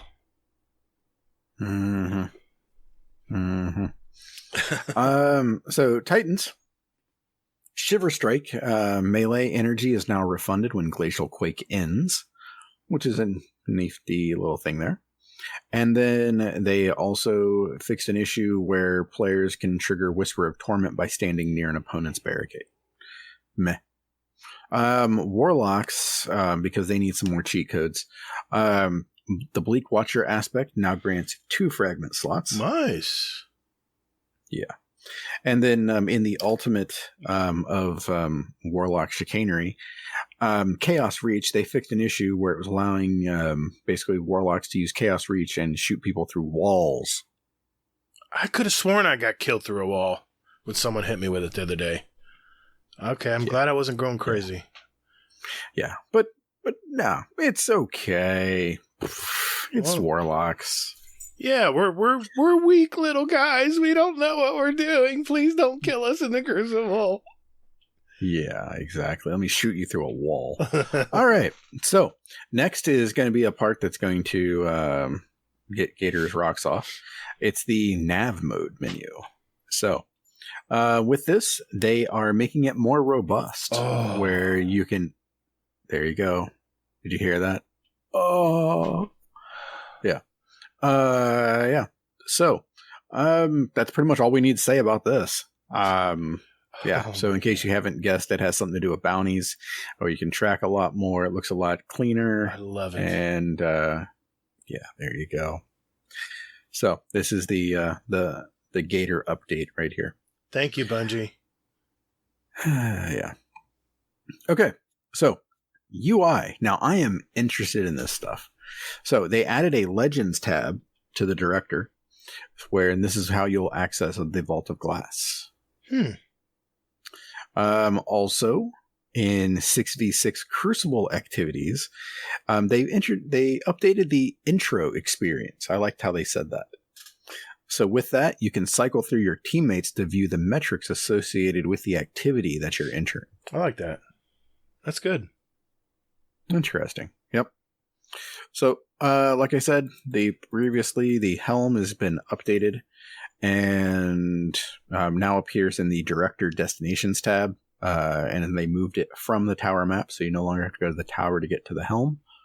And then the focused umbral engrams and prismatic recaster will still be there as well. Okay. Good. Yep. All right. Glory. Yep. Glory, Valor, and Infamy. This is mainly just talking about the ranks. They basically changed it as basically that they changed the sub ranks to now refer to them as ranks in general, basically. All right. Nobody cares.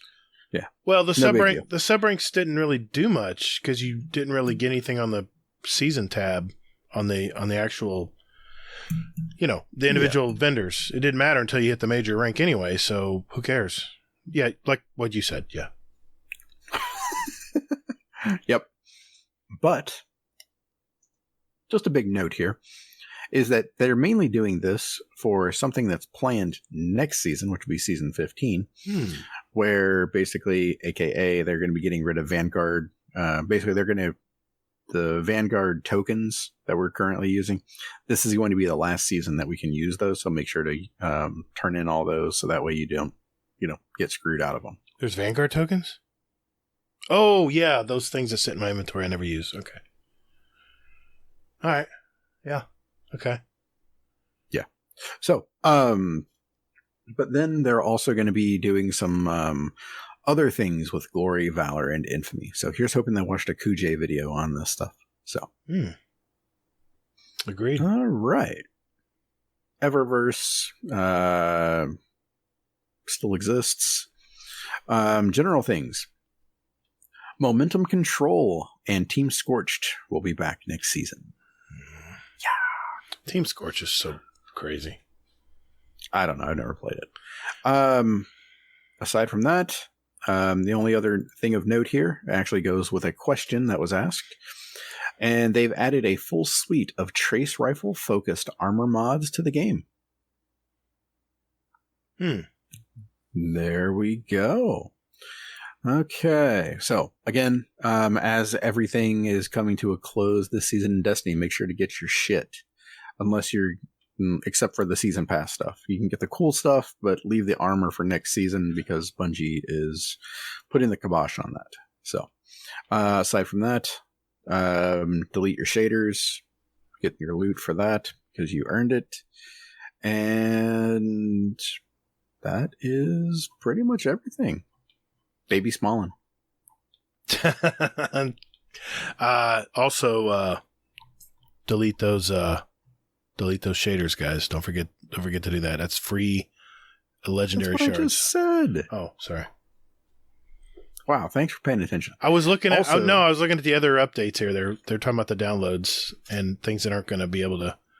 There's some rewards in here that you're going to have to get quickly. I was making sure there weren't any of them I was going to miss out on. Yeah. So, one other note here is that they have a link to the new Season of the Splicer page. And for that, the override is actually the 6-player match-made activity, which apparently we haven't had a 6-player match-made activity since what was it with Callus? Season of the Worthy. No, we the Sundial. Or, I'm sorry, Sundial. the Sundial. Yeah. That was Season of Arrivals, I believe, right? Or was it No. That was Season of Dawn. Oh, wasn't it? Season of Dawn. Yep. My bad. Yeah. So basically with this, you're going to have to open up a Vex gate and then you go into like a Tron-like area and go from there. Nice. Cannot Nifty. wait. Yep. And then they're going to do a weekly Pinnacle mission, which is kind of like what they were doing with Europa, with those things with Clovis Bray. Like the Vex encounter or something? I can't remember what they called it. This is called the Expunge. Right. Where basically you'll have to discover new vulnerabilities within the Vex network and use splicer keys to infiltrate and collapse it from within. Nice. Fancy. I hate the Vex. Meh. Aside from that, Vault of Glass is going to be there. They are doing a world's first.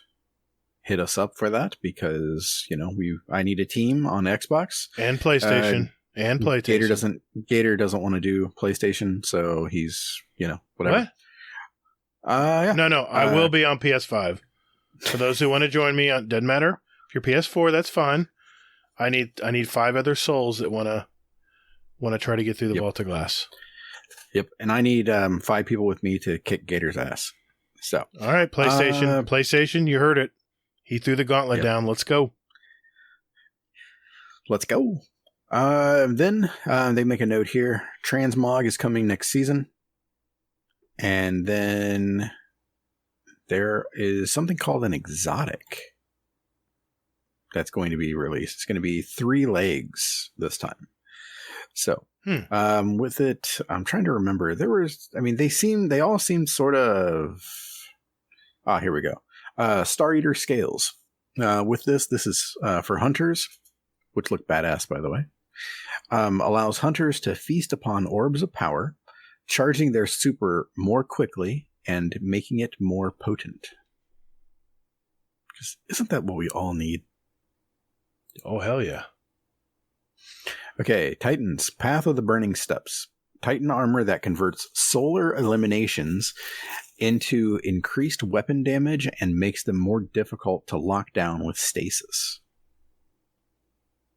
Sorry, I'm still looking at the nav mode. It's so beautiful. Sorry. Gator's like, I just want to hold more bounty. I want to be able to see him and I hate that you can only track 3. It's so stupid. Well, now you can track 6. I love it. All right, and then for the Warlocks, it's the Boots of the Assembler. Condenses a Warlock's Rift's healing or empowering energy into projectiles that seek out their allies to bless them with noble benefits. That seems nasty. Are you looking at the hung jury again? No, I'm with you. Ah, okay. Yeah, I'm keeping up now. All right, and that is pretty much everything. There is a new exotic sidearm where you basically you kill some stuff with it, and then it basically lets you shoot a stasis round at somebody and freeze them. Okay. Because Bungie likes freezing people. Yeah, I'm sure the Crucible's gonna roast them for that. We'll see. We'll see what you got to do to get that frozen shot. I'm just hoping that you can actually store that shot. That would be nice. I think that would be pretty tight. Wow. 30 new and reprised legendary weapons. I know I'm the Destiny shill here, but I can't remember the last time I was so excited for a season to start. This is outstanding. I mean, the weapon design. See, I'm a sucker for weapon design. It's the reason I like modern shooters and space-type shooters, because this is so cool how everything is so flowing and it's just beautiful. Colors, everything. So, yeah, I'm looking forward to it, man. It's going to be a busy season. You know what? I will say this. It is a longer season by 2 more weeks than our usual.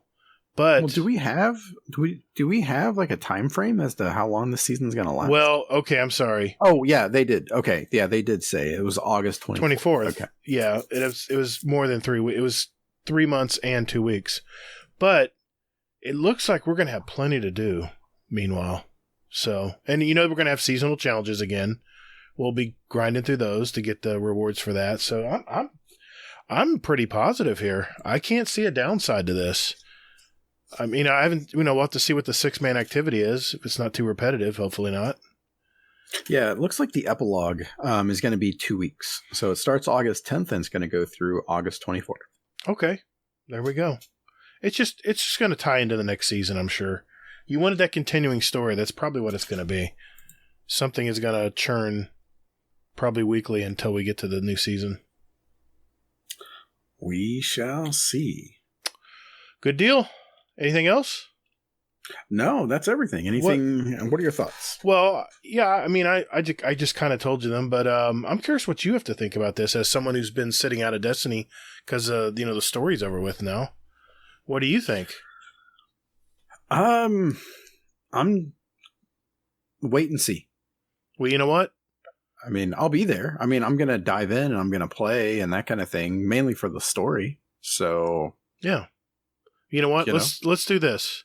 Let's bring Nitedemon back in, and let's talk about it. But I got to go get a drink first, so we'll be right back. All right. Best your opponents and survive. Victory is a matter of will. Okay, now that we've heard the TWAB, we know what's going on this week. I want to get Nitedemon's opinion on, first, I guess let's talk about the trailer, right? What'd you think of the trailer? Mystifying. I think there's a lot of mystery in there. I've watched it only twice because I think I don't really want to. And I'm not saying you can't really spoil anything, but there's a lot of things of, they're showing off the transmog stuff that they're doing that you could change all the different appearances, and they've given you a brief overview of what's going to happen with this season, and I like that.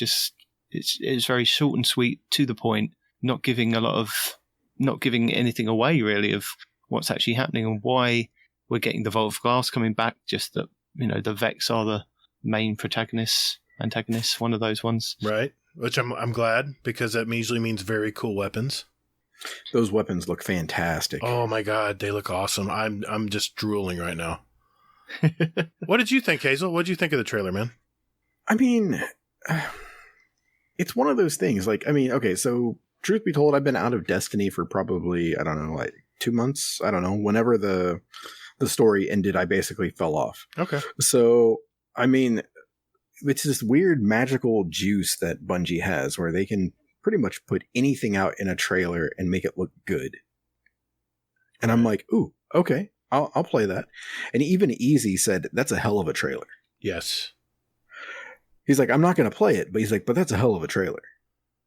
So it cracked me up. Because I don't know who does their marketing, but that guy needs to get a big raise. Like every release, he needs to get a big raise. But yeah, that trailer was awesome. And I mean, the only thing that I have to say about it is Baby Fallen. Oh my god. What is up with the Baby Fallen? I saw it. Baby Elixni. Baby Elixni. That's right. That's right. Don't talk shit. And also Mithrax too. I mean, holy shit. Yeah, I'm sold. Hey, quick impromptu question for everybody here. So with the Mithrax quest in OG D2, did you kill Mithrax or not? Was this the mission on... Okay, well, hold on. Was this the mission on Titan? Yeah, on Titan. No, yes. I let him go. He escaped. Yeah, I think I let him go as well. I think I'd read about it that if you killed the Hive Knight rather than the Elixni, it was a branching storyline. I think. It gave you a bit more story or could lead to something. So I think, as far as I was aware, you didn't kill that guy and killed the Hive Knight. But it obviously didn't have ramifications in your game, but it had ramifications across the whole game. Yeah, and people were, I think... As a storyline. People were saying, well, if you kill Mithrax and you have no season... I don't think Bungie's going to do that. Sorry. I can't bite on that one. But the bait was set. And I guess it starts out where we're going to be in a Vex simulation, I guess, right? And there's going to be no sun? And I don't know, from playing the very first, not Osiris, but when we went to Mercury for the first time that season, I guess it was the first. Yeah, that was Osiris, wasn't it? Was that a season? No, it was. Yeah. Okay. Yeah. Yeah. It was the Osiris expansion. Everyone hates on that, but we went into several of the Infinite Forest, and there were a lot of times where you entered in the story, especially where there was a Vex simulation where everything was dark and it was void of life. It was scary. It actually gave me a little bit of a scare that it was a possible outcome, What do you think? I mean, is this darkness that's going to, where the sun's not going to come up, is that a big deal to you, or? I think if it didn't come up at the end of the season, I think that would be probably a good thing. I think maybe one of these seasons we don't win would be a good story beat. Yeah, you're talking it's just Hazel, maybe maybe for a season or 2 seasons, right. We're kind of really, our backs are against the wall. We're really fighting against this thing, and we've got nothing else to lose. So, we wouldn't have a Guardian Games, so to speak, because we're not celebrating the fact that we're just these almighty god killers. But the story for that season is that, we are fighting this, but we lose. I think that would be a good story beat to carry on. Maybe we win later on, but I agree. I think each season we come out victorious, and maybe just change it up a bit. It would be kind of nice actually for the next 2 seasons for us to really be struggling. And then the Witch Queen comes in the first of the year, hopefully the first of the year, and there's or maybe at the end of the very tail end of season 15, which will be crossplay, by the way. Did you notice that they extended the season length? Yes. That's quite a bit of an extension. It's almost a month, isn't it? I couldn't see the exact. Let me see the dates here. They have, May 11th through August 24th. See, May, June, July. So okay. I'm sorry. No, 2 weeks. They extended by 2 weeks. Yeah. So it's not. But we expect season 15 to be extended even further, don't we? Because of them pushing back the Witch Queen into 2022. See, this was my question that I had several episodes ago. Since they're pushing out, the season of the Witch Queen to first of the year, which I'm guessing is probably going to be February or March, if it follows the regular season pattern. Maybe not. I don't know, but I have a feeling they have timed periods of the year that they have scheduled releases to come out. And I think it all depends on COVID, doesn't it? Depends on how quickly that's true they're developing, or how quickly they can get back into the studio. Does that have an effect on them being in the studio rather than being remote now? Or if they now got used to being remote to the fact that they could possibly push this out January kind of thing? Or is it the fact that they're going to need to get back into the studio? I don't think that it's going to matter, honestly. I think they're basically, that's the one thing I've seen about Bungie is that they're always going to hedge their bets. They're always going to take the safe route. And with that, I think that that's what they're doing here by pushing it out, is that they're going to say hey, we're just going to push it out. We're going to keep everybody from home. We're not going to, worry about anything at the moment. We're just going to push it out and extend the seasons a little bit longer. I don't think they're going to extend out anything crazy like they did before. Well, let's see. I think they're going to have to, aren't they? If we're finishing this season in August. Well, I was just going to extrapolate it out here. 24th. So basically the last week of August will be the next season, season 15. Let's just say that'll be the 31st of August, right? Is that right? We had 7 days. That's a Tuesday to Tuesday. Yeah. So let's just for simplicity, let's just make that September 1st. Okay. Yeah. So September, October, November, that leaves us December and possibly January. Are they going to really extend it for 4 months? Because they did it. Looks like they did 3.5 months. Yeah. They did this season 3.5 months. So my question is, are they gonna do another 3.5 month and then something like a kicker at the end? Because think about it. The fall, Call of Duty's probably gonna scramble at the last minute and come up with a game. We know Battlefield 6 is coming. At least it hasn't been announced formally yet, but there's a lot of chatter out there that it's definitely coming and that we're going to hear something here in May about that. Those are going to be some very competitive times. And if I know Bungie, they want our eyeballs logging in every week. And if there's going to be a lot of competition and they have nothing to cover the rest of the year, I just don't see Bungie doing that. I don't see it being dead time. I really don't. I can't imagine them going and souring into Christmas and the holidays on the tail end of a season. What do you guys think? Well, I don't think that it's going to actually be like the epilogue. It doesn't say when it's going to end. Oh, that's right. I forgot about that part. It just says that the epilogue starts then. Oh, that's right. Could that be like a little mini season they're adding? They don't say much about it, do they? Yeah, but then if they do that and they push out season 15, then when do we get crossplay? Does that come in the epilogue? Or do we have to wait? Kingsley said that. He said that that's like rumor has it that's when they're going to drop a crossplay early. And I'm like, that's when they should drop it, Yeah. Well, I was just curious. This really bothers me as far as how they're going to space out this. I mean, they've basically delayed the game for at least 3 months, so that's a whole season. So you would think they would put in some kind of season, but the epilogue's very, very nondescript. We really don't know what that's about. Yeah. So, well, they are upgrading the helm as well. Recycling a little areas, which I think a lot of nobody cares. I don't know. I think a lot of people wanted the helm to stay put, didn't they? Well, it is kind of staying put. It's just changing the area that it is in. Yeah, and how you get to it too. Right. Okay. But nobody cares. It's the fucking helm. So, I mean, but with it though, I mean, what do you guys think about like what was in the trailer? I mean, like, are you happy with the Vex? Are you happy with, Vault coming back, Transmog? I mean, what do you guys think? Like, if you like had to judge your excitement for this season, what do you think you'd give it? I think I'm excited every season because it's always something new. There's always something different, which is what I like, but yeah. But I'm never a pessimist when it comes to the Destiny thing. Even when we had House of Wolves and it was like 6 months between patches of upgrades and things like that, even then I was enjoying Destiny for Destiny.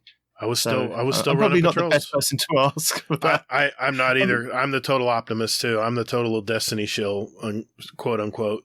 I mean, I look at the fact that we've now got an extension to either, the Witch Queen at the end of whatever it is, 15. That's just another couple of months that I can actually finish up doing some of the triumphs that say this goes away at the end of season 15. Wait a minute. What if they did the book again? The end of the year thing. What is it? Not the solstice. Oh, they do. They're doing solstice. No, not solstice. But they did another thing in Destiny 1 where it was toward the end of the year. You could do all of these. You remember the books? They already do the books. It's just a different method now. That's all it is. It's all seasonal stuff. That's the seasonal stuff that you were doing before. Yeah, I know. Last season. Yeah, that's all they're doing. Yeah, they're spreading it out. Yeah. I was just curious how they're going to keep us enthused during those most popular months of the year.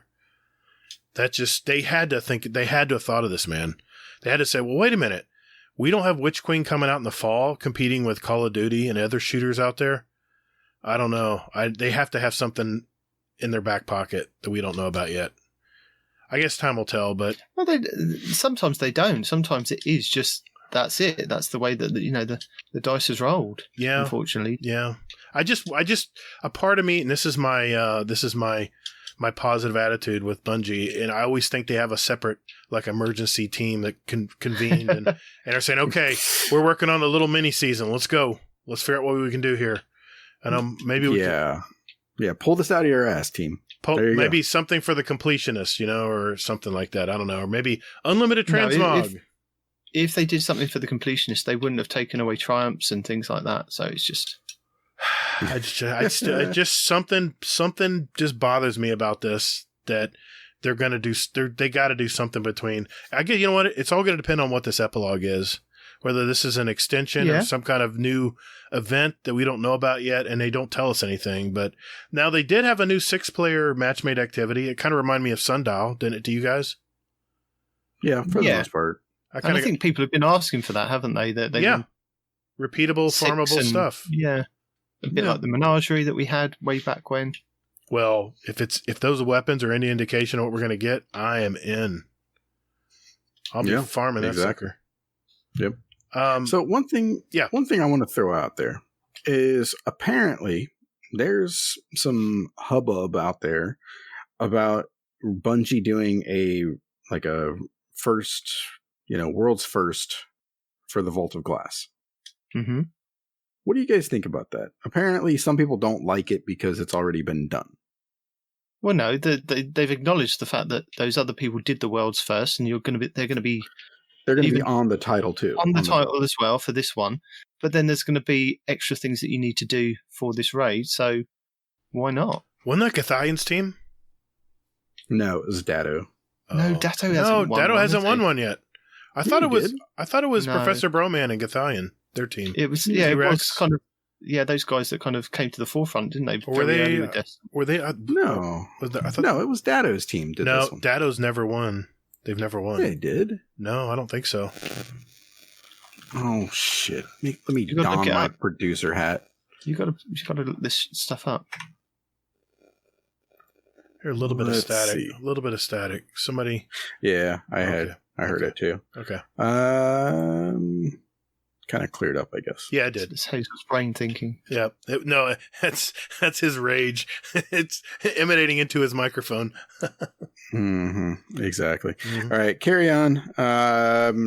Destiny. Yeah. What are your hopes for this season? You know, I understand I'm talking with two Destiny shills, but Yeah. I just hope the story progresses and people enjoy it. To be honest, I'm always going to enjoy it, but I hope more people enjoy the game that I'm enjoying. I'm always hyped by these trailers. I mean, I've watched the trailer probably 8 or 9 times now, looking for little bits and pieces. And of course, you gotta go to Astacross because he breaks it down too, and he'll go, "Oh my God, is that a rifle?" Yeah. I love his enthusiasm. And Have you guys seen the new primary ever. weapon that we're getting? Oh, the exotic, The exotic. the sidearm. It's a primary weapon yeah, that shoots stasis. So you can now have a primary weapon that has stasis, secondary that has void, solar, and arc, and then the same with your heavy, and then you could put a different subclass on. So I suppose that they're now catering for when you do Grandmasters, you have one of each element, which is quite Yeah. nice. But it is the only primary that has an element on it now. So is that how they're going to do stasis weapons? I know they mentioned they were going to start introducing them. Well, it's going to be also elemental capacitor too. Remember? Oh, that's right. They're adding stasis to it. That's right. They added stasis to that. Right. So, Yeah. They added stasis to that, didn't they? yeah. But this is a big deal because we haven't had primary weapons that have had an element on them since Destiny 1. That's true. You're right. So, Yeah, good point. I think the Crucible folks are going to be enraged when they see people getting frozen without using stasis abilities.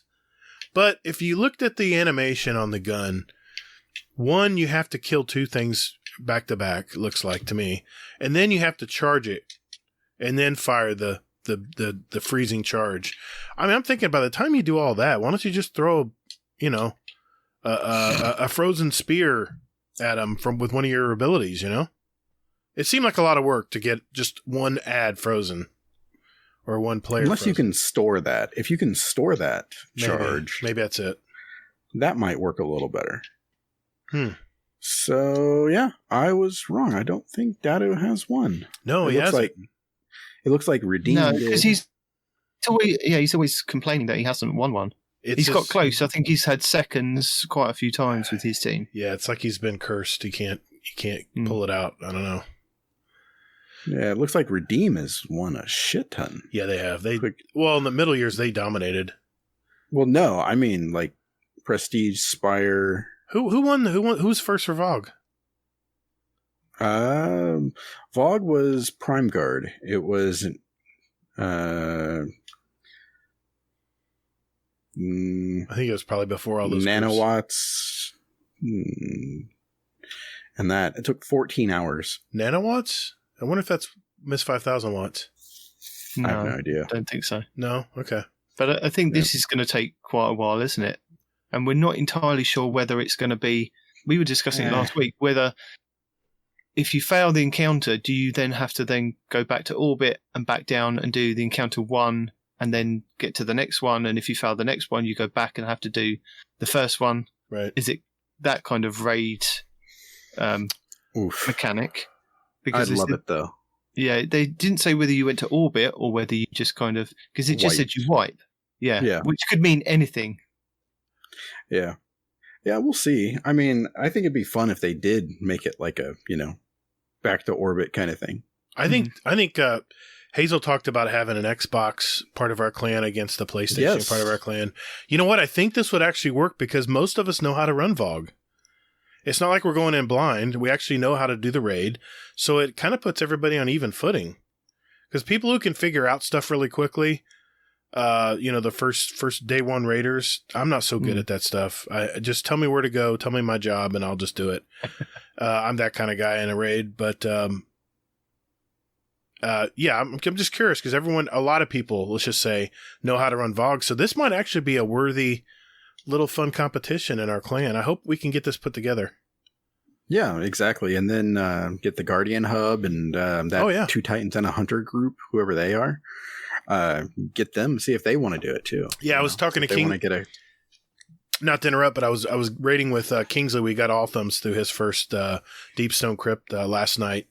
And Kingsley says, I don't know what Hazel's thinking. I'm going to be raiding with my clan. I'm like, when he said that, I kind of wanted to say something, but. Well, no, I meant like, the Guardian Hub versus. Right.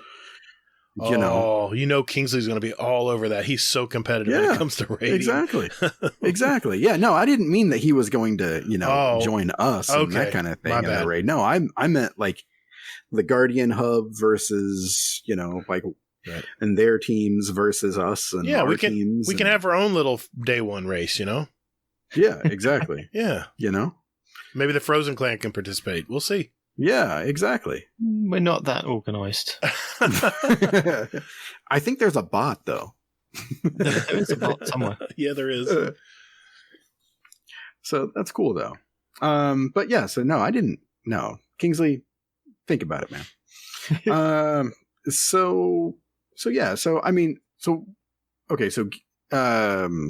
Nitedemon, you mentioned your hopes for this season. Gatr, what are your hopes for this season? What do you want to see in this season? Well, I saw that they had a weekly pinnacle mission called Expunge. It reminds me of the what is it, the Vex challenge on Europa that's every week for pinnacles. I'm guessing it's going to be what I saw though was the world changing every week. So I'm excited about that. I'm hoping that really turns out to be something that people go for every week. And it's pinnacles. Even though we only have 10 light levels or whatever power levels to go up this season, I still like the grind. I still like doing it. I really hope that, the story was okay this last season. I'm not going to give it high marks. I mean, okay, new baddie. What? I don't know. Zavala almost got assassinated. I know, but yeah. I think the reason why you feel this way, man, is because you play about 3 accounts and you're burnt out. No, I'm not.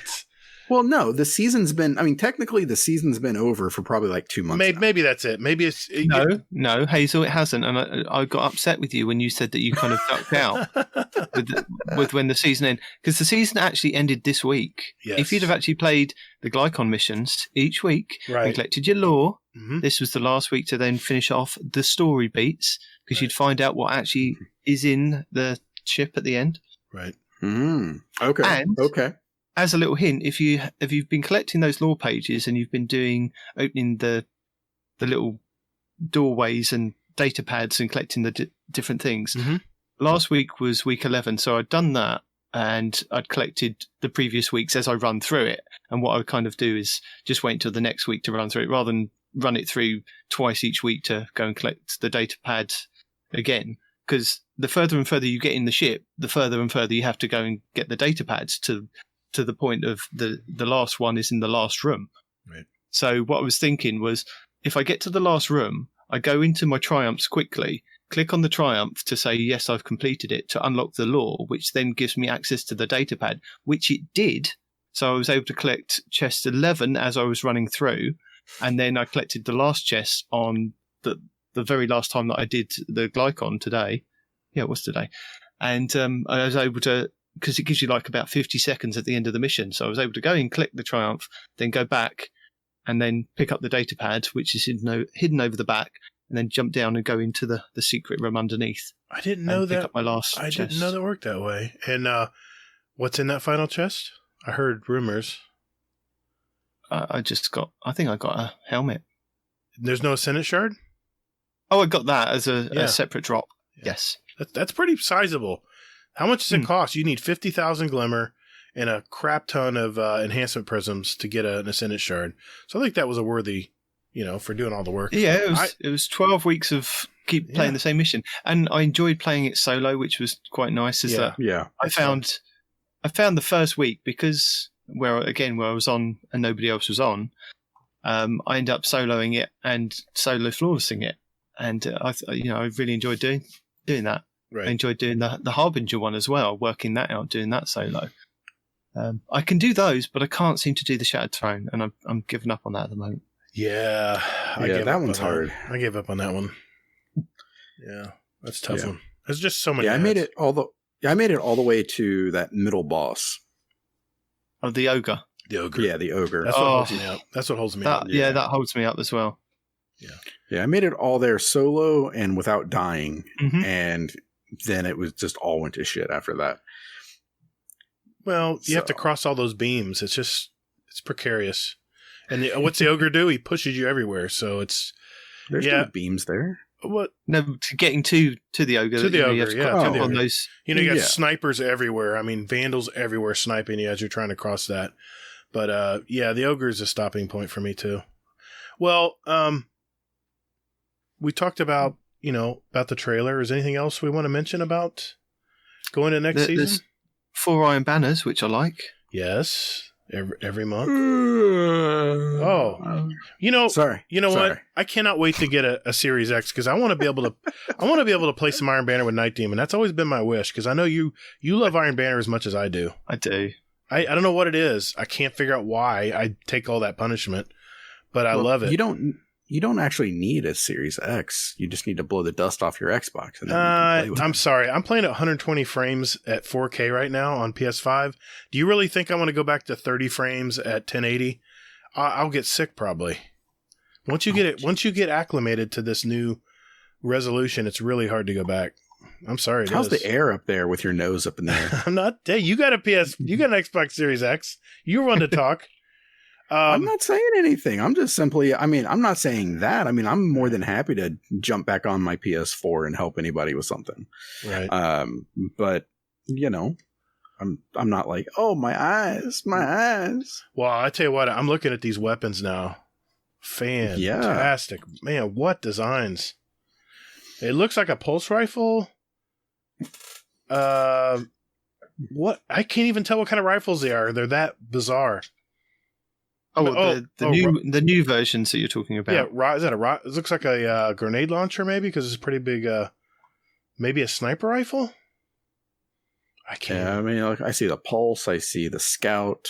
We got 3 new exotics, new gauntlet exotics. Gauntlet boots, whatever they call it. Yep. Legs. Yep. Those are going to be. You definitely don't call them gauntlets. No, not the arms, the legs. Casual. I know, I am. Do you even Destiny, bro? I don't know, man. You know what it is? Maybe it's just been a long day and I'm scatterbrained. But yeah, what do you? Transmog's coming. Guys, excited? Yeah. No. Yes, I am. Yeah. I'm not in the least. I could care less about Transmog. Oh, what? I don't even know why you do a Destiny show, to be honest. Shit. But no, because if you think about it, the transmog that I want to put into the game is already in the game. It's for the universal ornaments that I already have. Those are the pretty ones. Those are the sexy ones that I'm like, ooh, I'm going to put this on. Really? Yeah. So you're saying that you wouldn't go back in your collections and you wouldn't pull out, say, your Scourge of the Past armor? I might. See, there's a might there. Mm-hmm. I might, but to me, this isn't, a good selling point for me. Why not? Just because it's like, to me, the ornaments that the Everest store are way better than the other stuff. Yeah, I don't know. So you don't have to participate in it. You don't have to worry. Well, exactly, right. And that's what I mean is that, I do want to dick around and make like a set that's like all like white armor or something like that, all that broken armor from the beginning, and just go like, hey, nobody will know what the hell I've got and everything else, and just for fun, but I mean, it's not something that I'm going to like set out and burn through. That's all it is, really. It's just an added bit of fun. The whole game is fun. Yeah. But, they're just adding this bit of fun. And, I mean, what they give me for free, I'll be content to use. And I don't know if I'll be throwing silver at this or not, but I doubt it. But one thing I did notice, I don't know, did you notice this last season? They let you see the entire season pass bar. Yes, they do. They've done that before? Yes. Yeah. Okay. Sorry, my bad. I didn't notice. I thought it was a static image of just giving you the first level. And did you notice? I didn't even know that. I'm such a pleb. There's no armor. There's no armor. Yes, just ornaments, right? This is some bullshit. This is their way of getting it out of there to stop people from doing their leveling up, because they don't like people leveling up. Well, I'll admit, in the way that people level up, I used pulling it from season passes. So if they take it out of the season pass and say, "Oh, it's in the game now," that's their way of getting around it. Yeah, I get that. Bullshit. I mean, I know we're only going up 10 levels, and it doesn't really matter if you've got to, right. 1310 or even 1300 this season. It's just going to be you need to do pinnacles to get to the next stage anyway. So, wow, it hurts. This is pretty. It hurts. You like it? I mean, I'm looking at the season pass bar. There's a lot of cool stuff on here. I love that. Season pass was the season pass reward bar is one of the best things Bungie did. Do you agree, Nitedemon? Yes. I do. What was the one thing everyone complained about? Give me a reason to play.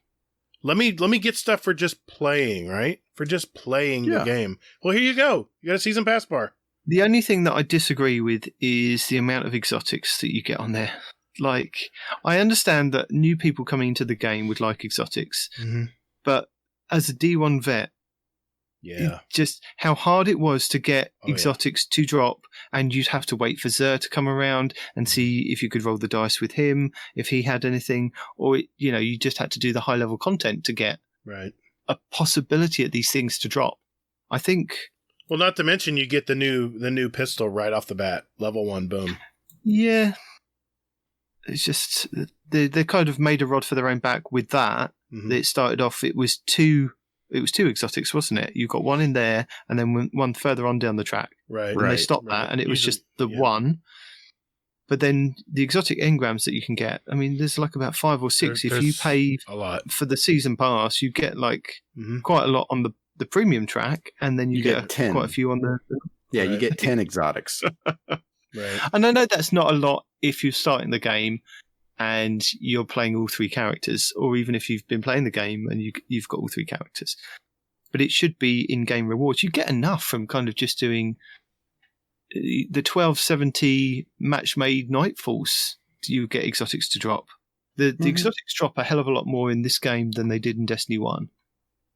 Right. And that's something that I said is that, I mean, to me, exotics aren't exotic anymore. No. To me, the real exotics are like the master, like the god rolls that you're trying to get for your palindrome or the swarm or whatever it is. Those are the real exotics that are going to change the game. Even Ascendant shards aren't exotic for Guardians that can play, Grandmasters over and over and over again, or even the higher tier of Nightfalls, whether you can farm for those items. How many Ascendant shards are there on here? I just noticed it. I'm like, I think you get about 3. 3, 2, 3. It's pretty generous. Lots of course, bright dust. That adds up. And did you guys finish the mission where you got the big pile of bright dust for your seasonal challenge? No, I'm working on that at the moment. Do you know how much it is? Do you want to know? Is it 4,000? Yeah, 4,000 glimmer. That would be a waste. Yeah, I know what you mean. 4,000 bright dust. And me and Warcry had a bet. Warcry's like, it's going to be like 700. I'm like, I don't know, man. That's a lot of stuff to open at get that bright dust. And I did finally I still have to run. I have one thing to do left. I got to run a Grandmaster, and I don't know if I'm going to do it or not. I don't know if it's worth it, but I don't care about the emblem. That doesn't. I usually love emblems, but that emblem just doesn't inspire me. But other than that, I did get, if you get, I guess all of them, but 2, you still complete a majority of them. You can still get the final Glimmer. I keep saying Glimmer. Bright Dust. So, yeah, I know what you mean. Now, there's two things I noticed on the calendar. The Vaulted Glass was May 22nd, right? 3 weeks later, Vaulted Glass raid challenges. I know Ninja Muffin and Kingsley and Sin, their ears perked right up when they saw that or heard that. Well, no, those are just the reintroduction of the old ones. The ones from... Destiny 1? No, from the raid race. Okay, right. And then on July 8th, Vaulted Glass difficulty options. People are going to love that too. It's going to bring back a lot of memories, man. But that's the thing, though. Why not do this with the raids that are already out there? Well, they want everyone to get their feet wet. You know, I imagine there's probably 35% of people out there. I'm just guessing that have never run the Vaulted Glass. 35. You think 35% of the people that are playing right now are D1 vets? No, I'm saying the opposite. 65% are D1 vets. I'm optimistic. So you're saying 35% are new people to this game. Are what they call taken tots. But I mean, Vault of Glass was still available during that. I mean, Kate, Ninja Muffin, which by the way was on Guardian Hub this week. Excellent job, guys. I loved hearing her story. Excellent show, guys. She mentioned that she's never run a Vault of Glass, and she ran so many. She has. She said she's never run one. She said it on the show. Did. She said on the show she didn't really know how because she's never run a Vault of Glass. It was before her time. She said, "I swear I just heard the show today." Because we were all like comparing our numbers and stuff like that, and I think she has like 13 clears on it or something. I don't know. That's what she said on the show. Maybe I'd heard it wrong, but anyway. We can split hairs. She has 30 Vault of Glass clears. Well, she said something different on the show. Maybe I just didn't hear it right. But I think there's a lot of people who haven't run. I mean, 35%. I'm saying there's probably a third of players out there that haven't run a Vault of Glass. And this is going to be new to them. That's just a blind guess. Damn it! Nobody freaking fact check me on Monday, please. We don't need fact check. I'm throwing a wild guess out there that I think a third of the players out there probably have never played Vault of Glass. Based on my wild speculation. Wow, anyway. that's fascinating stuff right there. Covering my ass there. I would say probably 25%, honestly, just because I mean there's a lot of people out there that just don't raid. Well, that is you're right. That's true. Well, okay. Well, you know what? We'll find out. We'll see. Anything else? Anything else we want to talk about in the upcoming season? Any things we're hoping for? Or anything we gathered from what we've seen so far? I'm hoping that there's a continuation from last season's story in some regard. You want Kato to come help us? I mean, sure. Okay. Sure. Get her working with Mithrax and that and, whatever. I just want there to be some continuation. I don't want this just to be some random BS that we're like, hey, we don't know how we're going to fit the Vault of Glass in, so we just threw the Vex in here just because, right. And, here's some Tron-like visual effects. Here we go. I don't want that. I want there to be a continuation. I want this to be like a Marvel universe kind of thing, Well, okay. Let me ask you this, not to cut you off. I think you had to step away a sec. Me and Nitedemon were talking about what if the sun didn't come up at the end of the season and it continued into the next season? What if there was a little strife instead of a happy ending every season? Well, yeah. Exactly. Yeah, I heard a noise upstairs, so I went up in defense mode and caught my wife sneaking dessert. So yeah. And I'm like getting ready to punch her, and I'm like okay. Anyway, I love it. Yeah. Sneaking dessert. She's like, I dropped the Cool Whip. Like, anyway, so but. I mean, that would be great. I'd like to see us lose once as a Guardian, That's what we were saying. Yeah. It's like, we shouldn't just have to, beat gods and stuff like this. And then hear Keidel's bitch ass go like, Like, you'll bend to me. And I'm like, bitch, please, come on. Okay. All right. I was just curious. I had a feeling you'd like that idea. So I like anything aside from pretty much what Bungie does. Yeah. Again, they always try to like play it safe. I want them to take a risk. Yeah, I mean, they started off with when we did the Drifter versus the Vanguard, you picked a side, and there was only slight ramifications for that, but it would have been nice to actually have ramifications in the game. I think it would have been too much development at this stage for them to divide characters and who you are, but maybe going forward it's something they're looking at. Yeah, exactly. I mean, he still calls my Titan a snitch. And I still laugh at that. I'm like, Yep. I still hear that from time to time. And did you guys, I don't know if you, I'm not sure whether this is true or not, but apparently they've replaced the voice actress for Ikora. Yeah, I heard that. I was sad. She sounds very similar, but then I wouldn't know why they'd replace her. Because I think Gina Torres is still available. But I don't know. Well, anything else? Any other thing you want to say? Anything about it?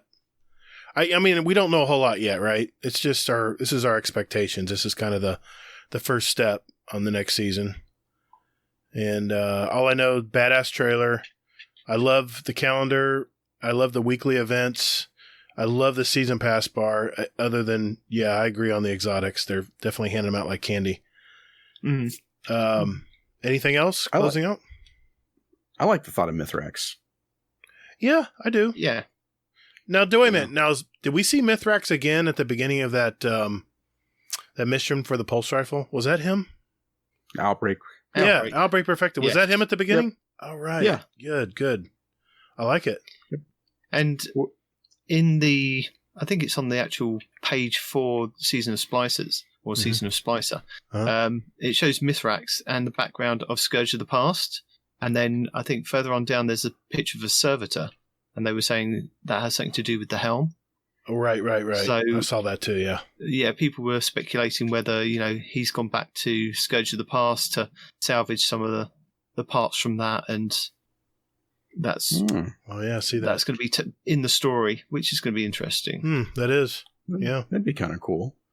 Huh. All right, well... Make our stuff matter. Yep. I like it. Yeah. Well, I know Nitedemon the coffee's probably wearing off, but I want to make sure we get some community questions in before he goes. So we will do that right after this. Baby Elixni.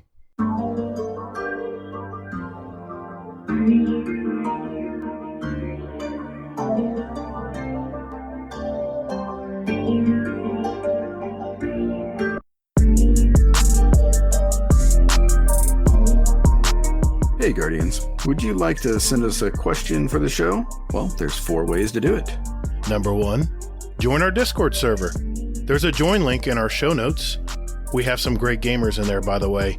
And you can just lurk, or hang out, or jump right in and talk with us. There's also a channel labeled Podcast Questions where you can type in your question for the show. You can also email us at guardiandowncast@gmail.com, or we also tweet out almost every week about our upcoming show, guest, and you can respond there with your questions at guardian_d_cast is our Twitter handle. Finally, you can send us a voicemail with your questions at speakpipe.com/guardiandowncast. Remember, that's all one word. And we'll play it on the show for you guys. SpeakPipe is honestly my favorite thing. But anyway, thank you for all you guys do, and toddles. And later, Guardian. All right, ladies and gentlemen, it is that time of the week. This is where we get our questions from our Discord community. And we have a couple speak pipes this week. And we're going to start out with this fine gentleman. Hello, Scumdeath here. Have you ever sent a text message to either your boss or your friend and put kisses on the end of it? And have you ever sent a message to the wrong person? Cheers. All right, that was Mr. Scumdeath, Bastardo. What do you guys think? Oh, yeah. So I was waiting for Hazel to go first. No, we go to you always first. You're a guest. Okay. You're a guest. Fair enough. No, I've never texted anybody by mistake. My wife has. I've had a text from like the assistant manager, and she's put a kiss on her text to me, and then my wife's questioned, "Why am I getting kisses?" I'm like, I don't know. No. I can't wait to hear Hazel. Go ahead, Hazel. Have you ever done this? I haven't actually. What? I haven't. Okay. Does he seem the kind of person that would? Then is that what you're saying? No, I'm just thinking of a moment. What are you thinking of? I'll tell you in a minute. Okay, but my answer though is that, so I while I didn't do this in a text message, I actually did it on the phone call. I was talking to my boss one time, and I was just like in the zone. I was just talking to her and everything else. Like, all right, thanks, bye, love you, and hung up. And then I was like, oh, did I just say that? Freudian slip. Exactly. Not really Freudian. But then she like came back around and was just like the next day, she's like, how are you? And I'm just like, don't start.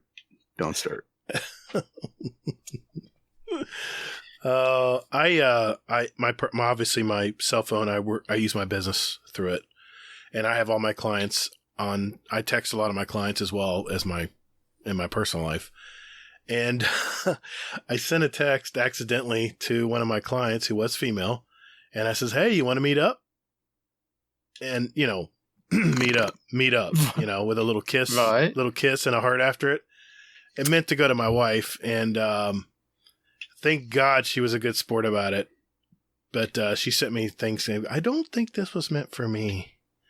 Oh my gosh, it's so embarrassing. But yes, Uncle Scumdeath, I have in fact done that. He does worry me with some of the questions that he sends in. What goes through this man's head during the day is what I want to know. Yeah. Well, he is sniffing a lot of flowers, who knows? Pollen allergies, maybe? I don't know. Got stung by something? Who say? All right. Thank you, Uncle Scumdeath. Now we have one from Mr. Sweaty Spooks. And here's what he has to say. By now, I wanna be the very best. By now, like no one ever was. Bow, bow, bow, bow to PvP is my real test, and not trading is my cause. By now, I will go to Calderon and beat all the trials. Bow, bow, bow, bow, and not sit the back of the map with a pulse rifle. How's everybody doing today? Another episode of Guardian Downcast. So, roundtable question. Here's a question for you guys. What's your guys' favorite moment of Cade 6? Love the show. Take care of each other out there, Guardians. I love that guy. He has such positive energy, Sweaty Spooks. Thank you for that message. We got the song for free. That was nice. So what do you think, Nitedemon? Favorite Cade moment? It has to be from the trailer, from where Cade's sitting in the bar and he's drinking and he's recounting, this tale of doing something and all the explosions going on, and then suddenly it kind of pans out and he's in the middle of the war zone. I think it's the beginning of Destiny 2, isn't it? Yeah. And that was when Nathan Fillion was still voicing him. So yes. Is that where he says, and there will be loot? No, that's the other trailer where they're talking about the puppies and everything else. Right. That's just so you know, that's my favorite. Is that trailer? Hazel, what's your favorite, man? My favorite Cade moment is from the beginning of D2 when you're running through the tower and he shows up and just like blasts like 3 Cabal with the golden gun. Yes. Yeah. It's like, oh yeah, that was great. Yeah, that whole beginning, awesome though. It's a shame you can't really ask the same kind of question of Zavala. It's like, what's your favourite Zavala moment? Well, there you go, Sweaty Spooks. Well, I mean, I don't know. I would say, I have 2 favorite Zavala moments. Go ahead. Go on then. So, I mean, again, the beginning of D2, I mean, same thing for Ikora, how he's holding up the bubble until he dies, and then he gets brought back. But I had to say that. But then the other one was the trailer where he was like wandering out there in the desert or something. Okay. Did you guys? Yeah, see but then I got one. They're not as epic as Cade's. Well, no. Cade's like Gatr. He's like the relatable one. Or I mean, Zavala's like Gatr. You know, he's like what? Zavala's No. You already told me I was Cade. I'm Cade. No. Well, Can't take it back now. You can't take it back, man. No backsies. No backsies. Yeah. Zavala's like Gatr. I mean, you know, it's like, let's stay the course. Let's just, you know, let's do this. It's not a script. Come on. We have to have a script. Let me put up my bubble. I mean, and, you know, it's just like that. You know, you gotta have some flair. Or else you're a Zavala. Well, my favorite Zavala moment is actually one of the trailers in Destiny before the beginning of Destiny 2, where he's fighting all of the he's trying to help all the people, and he actually activates his Fist of Havoc, and you know is knocking guns out of Elixni's hands, or no, I'm sorry, not Elixni. He actually steals the rifle from one of the Cabal and shoots him with it. Oh yeah, that was my favorite. And the fact he could use that super at will, you know, kind of give it like a real life thing. And the other one, of course, which is they're probably equal in importance to me, was when it's his early story of when he kept getting rezzed by his ghost, and it was kept going to different venues, different times and places, and you know how much, you know. Yep. How much rezzing that we did have to go put up with. Anyway, how did we get on that tangent? Hazel, why don't we grab one from Discord, man? We only have a few, but let's see what we can find. By a few, you mean like 70? We can't even pen them anymore, so we need to start eating into these.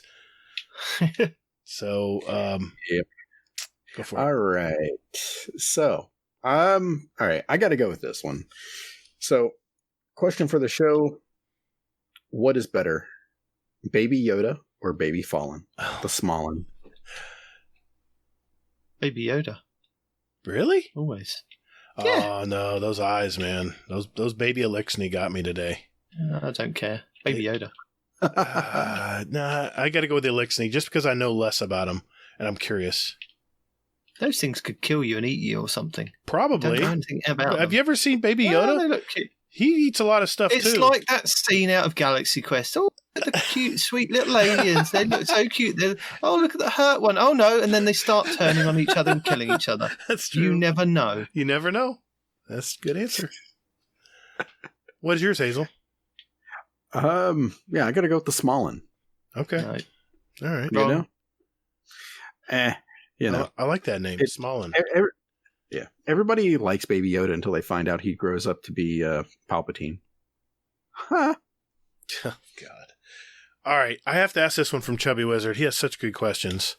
Question for the show. Since Guardian Games has not been a huge hit, what do you think about changing Guardian Games into faction games or wars, where you could get a match made with other faction members that takes place in a battlegrounds, infinite forest setting? The more runs completed or bosses killed would win. The rewards would be faction weapons, armor, transmog, synth coin, currency crap. I like how he says that. I think this might get more people involved and cut down on some of the trash talk between classes. Titans rule. Thanks. Love the show. It's a good question. I have opinions, but I want to hear what Nitedemon has to say. Yep. We discussed it on the show last week, that I think that both the Guardian games they're not rigged, but Bungie haven't worked it out properly. It's weighted too far in one side one year and then no weighting at all in the next year. That makes no sense of giving a buff that just, you knew that nothing was going to happen. So I was saying to Respawn and Parody that maybe it should be, there's just 3 teams. You log on each day or whenever you want to log in, you go to the tower, you pick up the quest for that day, and it automatically assigns you to a team. That way, there's still 3 teams that are competing against each other. Mm-hmm. you can have Titans, Warlocks, and Hunters all on the same teams, but you're just fighting for glory for that day, and then you go back, at the end of whenever it is, and you collect the however many rewards that you're going to get. If you've won so many days out of the whole thing, you get those rewards, and just that's it. Just because if they continue doing with the way they're doing it now, they don't seem to manage to get the balance right enough for it to work out that it's fair, or maybe it is fair, and just it was unfair last year with the Titans winning too much. But then this year it just doesn't seem, with the balancing, that I'm not complaining that the Titans aren't winning. I'm just saying that the Titans haven't even had a chance to win one day. Right. And I would have rather have seen the Warlocks because of how far they've kind of been low in the totems for this week, or the last couple of weeks. But I think it should be on whenever you log in, you're assigned an account, assigned a team, and you play for that team for that day or whatever, and then you can get rewards based on it. Okay. I remember hearing about that. Yeah. I think you had mixed results as far as agreement and disagreement. Yeah. I think because Respawn wants to keep it, picking the favourites. And well, of course, he's winning. We've seen this year, he's winning Hunters this year. are going to win this year. They are. Because the favourites, Bungie said it last year. If the Hunters turn out, the Hunters turn out. Yeah. It's a popularity contest. That's what I see it as. Yeah. And the only reason the Warlocks have had a chance is because they've gotten so many buffs from being last so many low, times. Yeah. But then I don't know what's happened today, because the Hunters are right up there, and then the Titans and the Warlocks are kind of even, which shouldn't be the case if the Warlocks have had all those buffs. Right. Yeah, I don't know. I haven't played Destiny all day today. It's been a busy day for me. I don't know the results of today either. Hazel, I'm curious. What is your opinion of this? I like it. I think that, how I would like to see it play out, though, is it's going to be kind of crazy and a wild idea. But do you guys remember, like, the old factions? Yeah. In D1, that you would just go and you do random shit. It doesn't matter what you did. So you pledge per week, wouldn't you? Yes. You could only pledge per week to do a faction for your whole account. Because you wanted that weapon for the week. It had a great roll on it. Mm-hmm. Yeah. And I think that, that's what I like to see. I don't want to see bounties and all that BS again. I want to see basically that I can do anything. I can raid. I can go into Crucible. I can do anything else. Mm-hmm.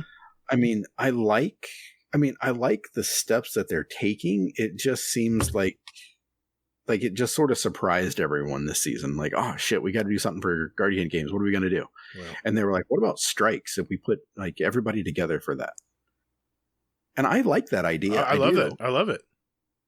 But I just think that, to me, you need to be locked into a certain class. And it shouldn't matter like what you do on your other characters. It's like, only one character is going to matter. And then aside from that, it should be, you can do anything. Right. You play the game, you earn experience for your, for your class. And that's it. Well, this is not going to be a popular opinion. I miss faction rallies. I had a ball doing faction rallies. Give me a second. I know. Give me a second. Give me a second to explain. Faction rallies, yes. All you had to do was to get your tokens and turn them in, was go down so many lost sectors, and man, did I ever. I had some one lost sector, and you just kept running back and forth. That's what I meant. And then they tried to make it where you had to go to different ones, to not spam it so much. But I think this was a good start for Destiny.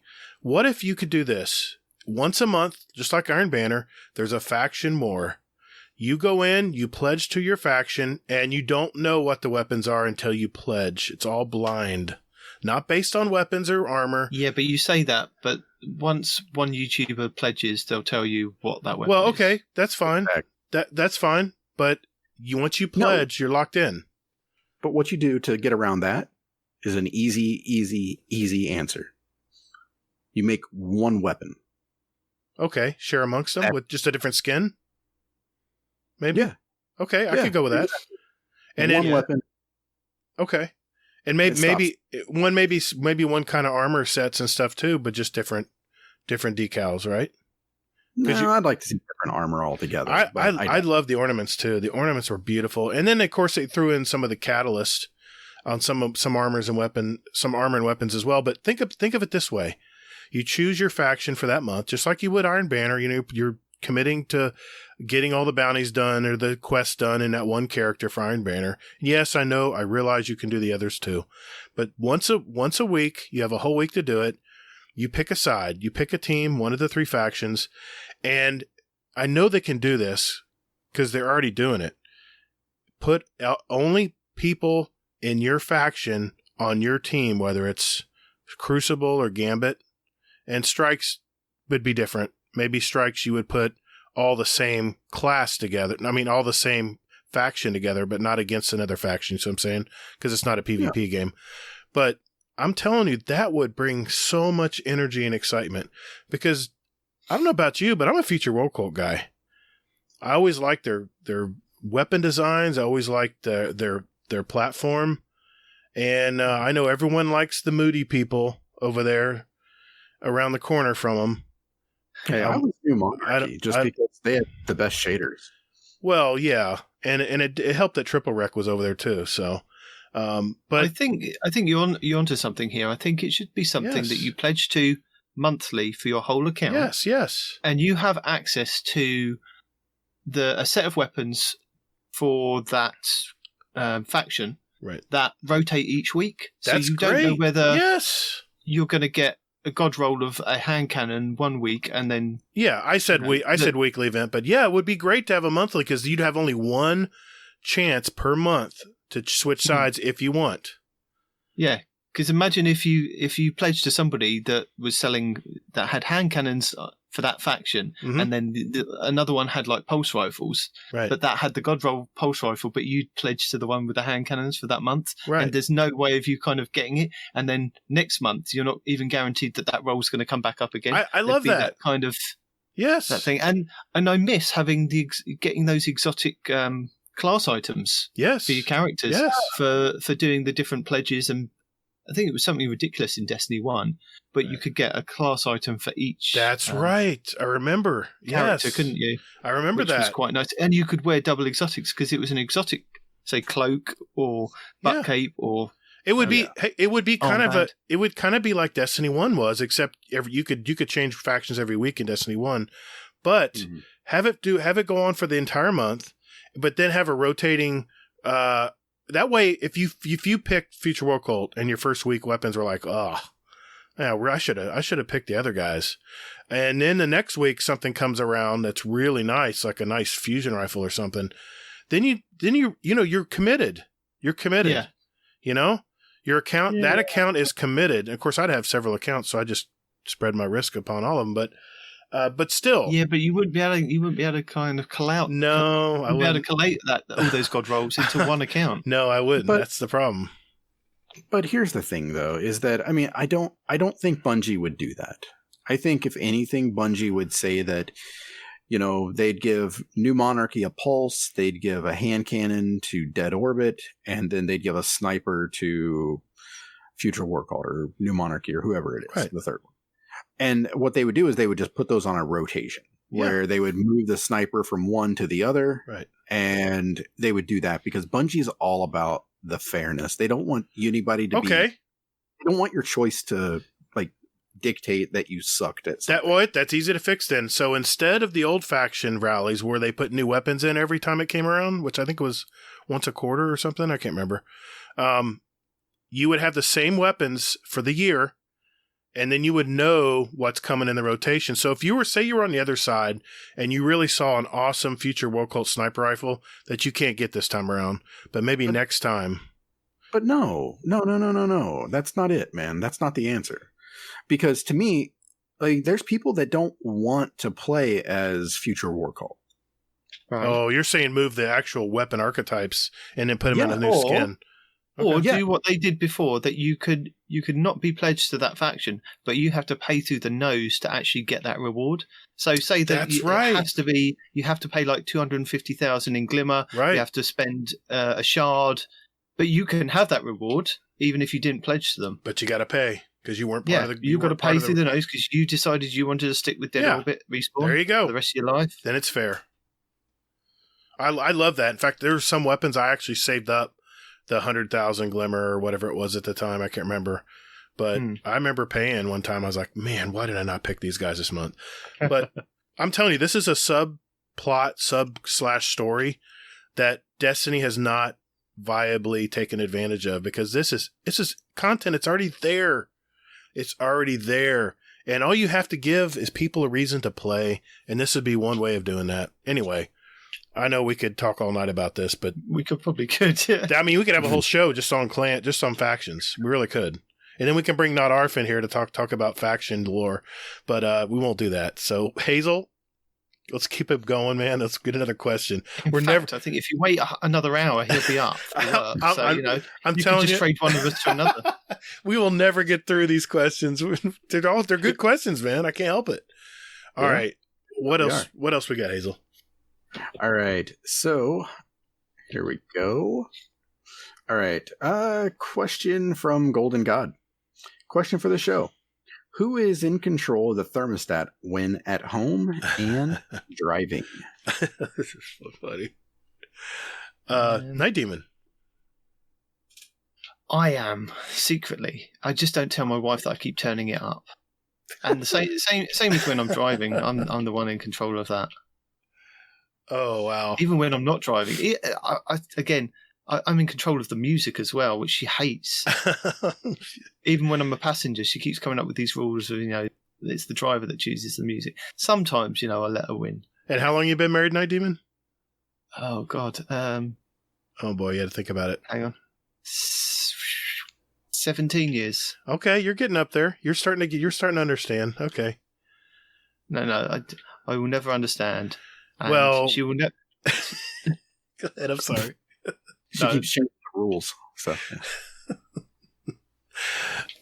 you'll understand my answer, but yeah, I understand. I understand where you're coming from. More power to you, but yeah. Hazel, did you read? You read it, so it's my answer. Okay, when it comes to the house thermostat, here's the game we play. When she goes to work. It's my castle. I can set it to whatever I want before I go to work. But then I always have to bump it up before I leave, because if she comes home before me and sees that I had it down too low, nope, you don't want to leave it too cold in your house. You're using energy that you don't need to. The dogs don't need it at 78. So, but in the car, if you want to save your marriage long-term, kids, dual climate control.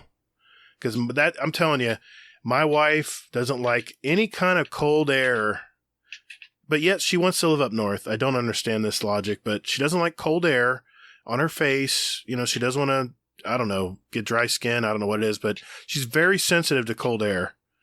But I'm like, it's Florida, man. I'm hot. Let's go. Let's get the air pumping. I have it full blast on my side at full max, low setting, and she'll have it like on halfway to heat. It's just so crazy. I suppose it's different for you guys, yeah, because of the climate that you guys are in. You call it aircon, but we have dual aircon where you can. Yeah, I'm sure you have it there too. But she'll have it on it's only in America. So I'll have it at 60, and she'll have it on 78. It's like I can feel the heat coming off. I'm like, come on, really? Is it that cold? So that's my answer. It's a tag. It's a game of tag. Because she'll keep bumping it up or down, and I'll go back in there and go, wait a minute, it's a little warm. I'll bump it back down, or she'll bump it back up. It's just it's a cat and mouse game in our house. Yeah. So, yeah. God. You are such a politician, man. No, I'm just telling you the truth. That's how it is. That is the way. No, that's the way you meant to play it. Now, just for the record, I'll be married 29 years in November, so I don't think you can argue with that logic. Gator's keys to marriage. Dual climate zones. Yes, it's very important. You'll thank me later, guys. Yeah. So my answer is in the house, it's me. In the car, it's whoever's driving. Okay. And so help you God if you touch it and you're not driving. Really? That's the rule. That's the rule. So, yeah. That's the way. This is the way. This is the way. You know. Okay. Good question. Thank you for that. I got one from Mrs. Hazelnut here. Question for the show, and this is right up Night Demon's alley. Is there a scene in a movie or a TV show that you will never forget? Hazel and I were chatting today, and we were reminiscing about ER, and the way Dr. Romano died is forever etched in my brain. Who's Dr. Romano? That must have been after, because I was way before. He was the asshole doctor that was like just a complete and utter prick to everybody. But he liked dogs, and he was like starting to get human. And then they dropped a helicopter on him. Oh, wow. Okay. Cool. Wow. Oh, man. I got to think about this one. Night Demon, you got one? Mine's got to be Endgame when Kat picks up the Mjolnir. The hairs on the back of my neck it goes up, and the Marvel released another trailer, didn't they, this week for like what could be series or season? Not season. Phase 4. That's the one. Phase 4. And they played that bit where the audience reaction on the first night or the opening night of Endgame. And it's like, I got that feeling again watching that. Yep. So did I. I was so excited. I was like, ah.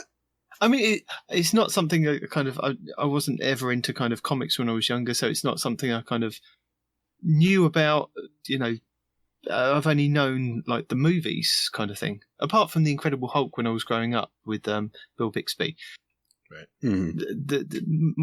The films have kind of only been my experience and since X-Men kind of really, but yeah, that moment in it, even the films leading you up to that point was magical. Yes, absolutely. Was that your answer as well as Mrs. Hazelnut's? Okay. No. Mine had to be when I went and saw The Dark Knight. So anybody that remembers that movie when he ends up flipping the truck, mm-hmm. and it crashes, and then he's on that little bat bike. Yeah, exactly. And he like goes running right up to a wall and like just like stands it straight up, spins it around, and like slams it down. I stood up in the theater. I was like, yes! It was just this moment that was just like so cathartic. I mean, it was like, they just flipped this big ass truck, and then this happened, and it was just insane and crazy. Wow. I'm trying to remember that scene. I know I watched the movie. Memories go when you get old. I don't understand it. Oh God, for me, the only thing that really pops up like immediately is at the end of the original Matrix, where Mr. Anderson and the agents are shooting at him, and he just puts out his hand and goes, "No." All of a sudden, all the bullets just float in the air. And then at the very end of the movie, you got the raunchy music, Rage in the Machine. Rage Against the Machine. Rage Against the Machine. It's the final song. It's the final song in the movie, and all of a sudden you see like a little speck, and all of a sudden he just flies right at the camera, and then that's the end of the movie. What a fantastic movie! Love that movie. That would be. You need to watch movies, man. No, I it's like a Christmas movie. I have to watch it every year, and every year I'm like, oh my God, he just said no, F you. Great stuff. And there's a Matrix 4 coming. Matrix 4. Yeah. Sorry. I'm good. That was me. So it's your turn, Hazel. Yeah, I know. I'm just shaking my head at you. Saying what? Movie 1999. I can't help myself. It's such a great iconic movie. I can think of a ton of scenes, but that's the one that came to me right away. Yeah. All right. Let's go with this one. Here we go. Where'd it go? I didn't delete it, I swear. All right. I like this one. It's Carrie 1993-6. I don't know. Welcome. Yeah, welcome. It's a new person. Yeah. So, question for the show. How would you all feel if they brought back Rift, but you play it as you ride your sparrow? Oh, I like it. That would be awesome. That would be great. It would kind of be like SRL plus Rift, right? Kind of. Yeah. Yeah, we go with that. Anything new? Yeah. Rift was a love-hate game for me in Destiny 1. Because if you had teams that were coordinated, you just got stomped. No matter what you try to do. It's the same with Gambit. Yeah, well, yeah, you're right. You're right. It's just indirect. Yeah, I get it. Yeah. Yeah, but there was just something about, running and then just slamming the ball and then just wiping out like 3 or 4 people. Right. Yeah. Gatr doesn't know about it, but yeah. No, I'm sorry. I'm just looking ahead. I'm trying to make sure everyone gets representation tonight on their questions. Just ask the questions. Okay, fine. Quick fire. Come on. All right. I got one from one of our newer members as well. This is one of our UK members, Amityville. Thank you for joining our Discord. Question for the show. After doing a lot of Hive Gambit last night, I came to realize that Hive wizards and witches have armor to cover their modesty. But knights, thrall, ogres, etc. have nothing, literally nothing. Does that mean they aren't really a species as they can't interbreed? I feel kind of sorry for mowing them down with the heir apparent now. Opinions? Yes.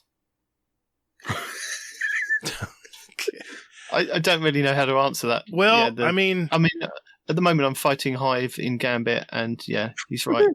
Well, let's see. Wizards have dresses on with cloaks. Maybe they're former hunters. Maybe that's what happens with all the hunters when they do die. There you go. When they get converted. What's your opinion, Hazel? Maybe there's stuff's inside of them. Ooh, hidden, exactly. Okay. And when it's time to do the deed, it just comes out. Okay, I could see that. Yeah, I agree with Hazel. I'll go with that. I'm not gonna go down that road tonight. Nope. I'll just agree. Yes, I that could be possible. But I have noticed it. I have noticed that as well, Amityville. Okay, let's keep rolling. Okay, let it be known. Gatr looks at the knight's junk. All right, Ronin Red Lion. That's a soundbite. Well, yeah, that's the reason I said it. Question for the show. What is the worst movie or show you forced yourself to watch through till the end in hopes it would get better? Movie is Existence or The Thin Red Line. They said it was good. Even now, people say it's good. And what film are you watching? But yeah. Yeah, I remember Thin Red Line. I saw it at the movie, and I was like, "Where is this going? Exactly." Maybe I blacked out. I can't remember it. I've fallen asleep in several movie theaters when the movie just doesn't grab me enough. My wife hates it too. You have one, Hazel? Yeah, easy. Now I'm gonna get some hate probably for this, but Star Wars Episode 2. You are gonna get some hate, dude. Every Star Wars movie is engaging. Every one of them. Episode 2. Even Episode 1 and 2 and 3. I know they're all. Episode 1 was fine. Episode 3 was fantastic. Episode 2. I saw Episode 2 5 times in the cinema. Yeah. Admittedly, I had a pass, so I could just go and sit in there and watch it. But yeah. Yeah, I would have done anything rather than watch that movie. I mean, and I was just watching it and I was just like, this is just not good. I don't know why. I'm like, maybe it'll get better. It's Star Wars. Maybe I need to watch it again. I don't know. Yeah. But I don't think so. What was there? There was see, my wife and I see a lot of artsy movies, and sometimes you'll go into a movie that's supposed to be quote unquote artsy or an art movie or an independent cinematic, I don't know, whatever you want to call them. It doesn't make the movie any better. And I'll go, if the movie doesn't flow, the story doesn't flow, and it's just a bunch of abstract scenes, I hate that shit. I hate when they do that. There's no actual story. And then you get to the ending and you're like, what? What the hell are you talking about? What? I'm confused. And then my wife and I will talk in the car on the way home going, I don't understand why we went to see this. And she'll go, well, it was an exposition of this, and she was trying to be artsy with me or try to be more. Anyway, I'm a good old give me a story, give me a plot, give me an enemy, give me a hero kind of thing, and I love real life movies too. Don't get me wrong, but any of these independent films that look like they just put a bunch of scenes together and called it a movie. I can't stand movies like that. And I can usually smell them out. So haven't gone to any lately, but sometimes they'll put a star in there that's a big name or something. It'll draw me in, but then I'll go, this is garbage. This is such garbage. Anyway. Got me again. Yep. Got me again. Wasting my money. Okay. I got one here from Jealous because I missed this last week. And he says, question for the host. What is the longest question you have held to read at another show date? And what is the question? I think I know what the question is. I wonder if Hazel knows what the question is. Fucking jealous. Next question. Moving on. What? Yeah. It's the poker app. Okay. Yeah, it's the poker app. Yes. By the way, if you want to hear a good like halfway version of the PokeRap. I was on Guardian's Ghostcast with Sweaty and Kinkai and Truth. Yep. And I was on with all three of them. And Sweaty gave us a surprise rendition of that. I meant to say that last week on the Clancast. A couple weeks ago on the Clancast. I'm sorry, man. I did listen to it, and I'm sorry I gave you all the trolley questions. And I swear to God, I didn't put that many in. It's that Truth asked me at 2 different times because the first time you were on the show, I had questions for him, and then he came back again to ask me again. I'm like, okay, let me come up. I thought he forgot those first questions I gave already, so that's why it seemed like I had so many questions for you. Anyway. But good job, man. Good job. Sure. That was a great show. Yep. Okay, your turn. Is it my turn? I thought it was your turn. I just talked about the poker app. Yeah. Yeah. Sorry, I blacked out there. All right. I'll hit this one up. Drafty at Hazelnut. When is the last time you had dick juice? That was in one of our shows, by the way. No, that was from the 100th episode of Just Some Guardians. Oh, that's right. Yeah, you were drunk. I don't remember much about that show. I apologize. I apologize to anyone who had to see that. I'm sorry. Yeah. Hey, for anybody who listens to that, if you count the number of times that Gatr said sorry, Hazel, and let me know that in the Discord, I will I'll send you a gift or something. Oh God. It was fantastic. It was bad. Yeah. And just for Drafty, I've never had dick juice. So okay. But hey, it began with D, and that's what counted. Okay. I'm trying to get some of the older ones here too. I got a bunch of these addressed to me. Okay. This is from Sneaky Sneck, a.k.a. Murder Spagurter. Man, I love these names he comes up with every week. Also, another question for the show. If you guys go through your playtime for the week and overall, what is your average time playing Destiny 2, and what do you usually do with that time? Oh, boy. I 19. get as much done as I can in the short amount of time. Do you know how many hours, I guess, how much time he's asking, how much you play every week? We don't say any times in case our wives are watching, listening.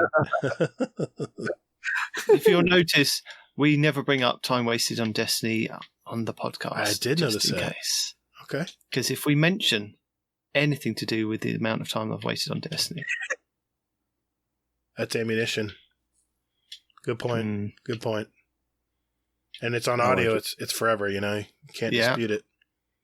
Or if we have mentioned it, it's edited out of. There you go.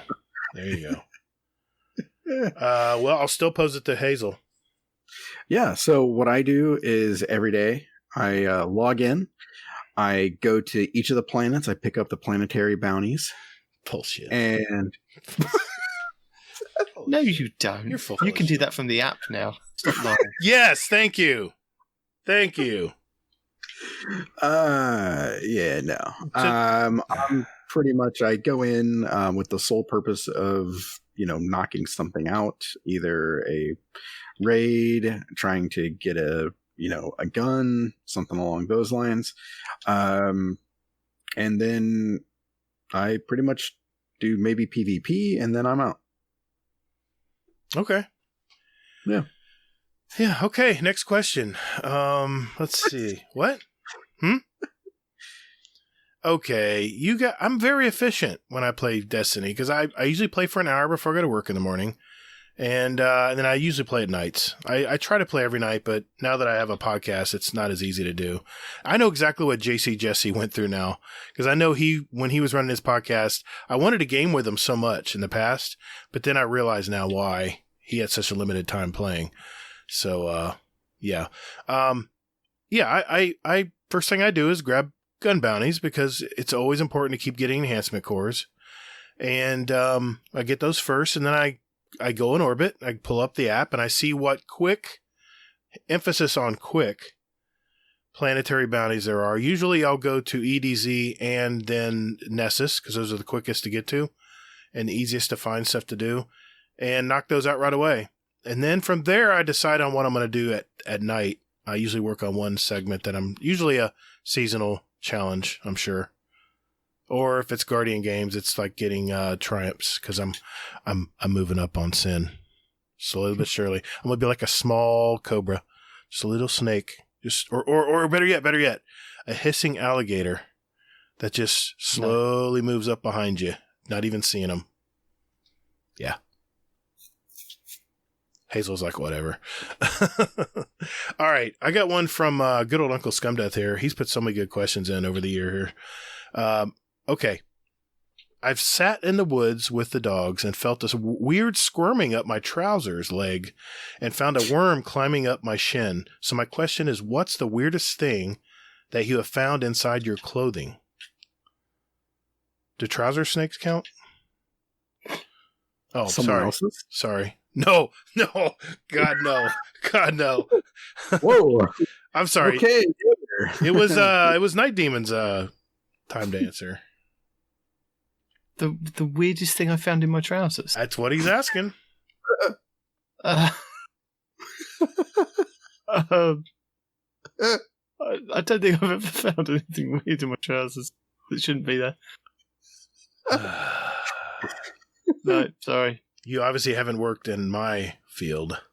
No, I haven't. What is your answer, Hazel? What do you got? Are you expecting to say like a scone? Like, yeah, I just happened to find a scone. No, I don't think so. Yeah, no. I don't know. Really? I mean, no, it's one of those questions. It's like, okay, I work for a bank. He works for, he used to be, like a baker. I mean, did he find a scone? Do I find money just randomly shoved in my pants like a stripper? No. We don't want to know what your after hours habits are, Hazel. We really don't. What you do on your own time is your business, man. You don't have to share it here. Yeah. Jeez, I can't believe you guys don't. Okay. Well, anyway, I have a number one, and then I have a runner up. The number one is someone else's trousers. No more. No. I was asking you that. I did a flea job. It's where you get a house full of fleas, and first thing they do is they want to bite and get blood from whatever warm-blooded thing crosses in across them. And I went to a house one time, and the back porch was a solid concrete, but it looked like dancing pepper on the back. This lady must have let this dog just lay back there, and that poor dog, all I can think is that poor dog was itching and probably wanted to kill itself. Not that that's a good thing. But that poor dog that suffered that whole time back there, that's why I love my job sometimes, because I'm trying to give relief to this poor animal. And I go back there, I have, long pants, boots, full gear. And it's happened to be close to my parents' house at the time, and they had a pool. That's important for later. I do the job. Lady pays me. I get in my truck. The fleas had all crawled up my legs to escape my treatment, into my thighs, and coming up through my sleeves. And let me tell you something. You do not know what antsiness is until you have fleas crawling up your body. And there's nothing you can do because they're so small and they're in your clothes. So what I did is I went next door to my parents' house and I jumped, clothes and all, shoes and all, in their pool until every flea floated up to the top. It was the most... God, it gives me I get itchy just thinking about it. Okay, the second time, the runner-up is not what happened in my pants. It's what happened in my brother's pants. We went to Disney, a hotel-themed area. There's a Frontierland out there. And my brother was sitting on the park bench waiting for the bus to come around. And he actually got a scorpion up his leg. And he was yelling. And this was when we were quite younger. He was yelling and yelling and yelling. And my dad took his pants off and shook it. And sure enough, a Florida scorpion fell right out. So that's my answer. Well, thank you, everybody, for putting your questions in this week. Unfortunately, that's all the time we have for this week's. But next week, we're doing it a little bit different. Hazel and I, it's going to be the first week of the new season, and it's going to be a community question show. Of course, we're going to talk about our impressions of the first week of the season, but it's just going to be me and Hazel, and we're going to answer as many community questions as we can on this show. So look forward to that next week, but I just want to let you know. So if we didn't get to your question this week, it's not going anywhere. It's right there in our Discord. And let's move on now and speak with Mr. Elmer Fudd. Guardian Downcast. Guardian Downcast. Yeah. Guardian Downcast. This is an intro. Guardian Downcast. Guardian. Not copyright. Guardian Downcast. All right. Thank you, Mr. Fudd. This is the last segment of our show. This is where we add our 2 songs each to our award-winning Guardian Downcast show playlist. Just a little sampling of what all of us here like to listen to, and all of our past guests from almost 2 years now. So check that out. We have now 664 songs, 47 hours, and 51 minutes. This will definitely put us into the 48-hour mark. It's, like I said, it's a little representation, a little history, if you will, of all of our guests and all their influences on our show. So check it out. I do put a link in our show description if you do want to follow along every week and find out what we add. And I'll put some videos in our music and TV channel as well in our Discord. Mr. Nitedemon. Yes? What did you pick for this week? Well, sticking with my theme of films that I like to kind of terrorize you guys to listen to with what songs from those films. I know last time I couldn't put the one that I wanted in, which was the Bruce Willis song from Hudson Hawk. But I found 2 songs from films, again, that I kind of like listening to. And the first one is the Banana Boat song from Beetlejuice, because it just has you up and dancing and has a good bit of rhythm to it. And I like annoying the kids in the morning listening to it. And the other one is Goodness Gracious Me by Peter Sellers, which is also from The Millionaire. Awesome. Although it could be interpreted as racist because Peter Sellers does an Indian accent, I looked online and not a lot of people have issues with it. So, all in good jest, I guess. Yeah, I think a lot of times it comes down to comedy. If it's comedy, people are more forgiving. Like Mel Brooks. I mean, yeah, he's like the most frequent offender, and nobody's like, nah, who cares? It's Mel Brooks. It's what he does. Exactly. Yeah, exactly. All right. Hazel, what do you got this week, man? All right. Well, thanks to Jealous, we've been sharing like old punk songs. So I've got Almost by Bowling for Soup and Fat Lip by Sum 41. Those are great songs. Okay. Sum 41, man. I don't think we have one of those, that group in our list yet. Very cool. I don't think you have Nickelback either, do you? We don't talk about that. Not yet. Not yet. It'll happen eventually. Someone's going to. I'm sure if a guest puts one in, you couldn't say no. I can't say no, I guess. So yeah, it's going to happen eventually. It's okay. It's all right. Just wait for a Nickelback song to be in a film, and I'll find it. There it is. There probably is one. There we go. Yeah, there is. I probably don't like it enough to put it in. What was the name of that movie? It was. I don't remember. He doesn't remember anything past 1999. Remember? Well, Have you seen Matrix Part 2 and 3 yet?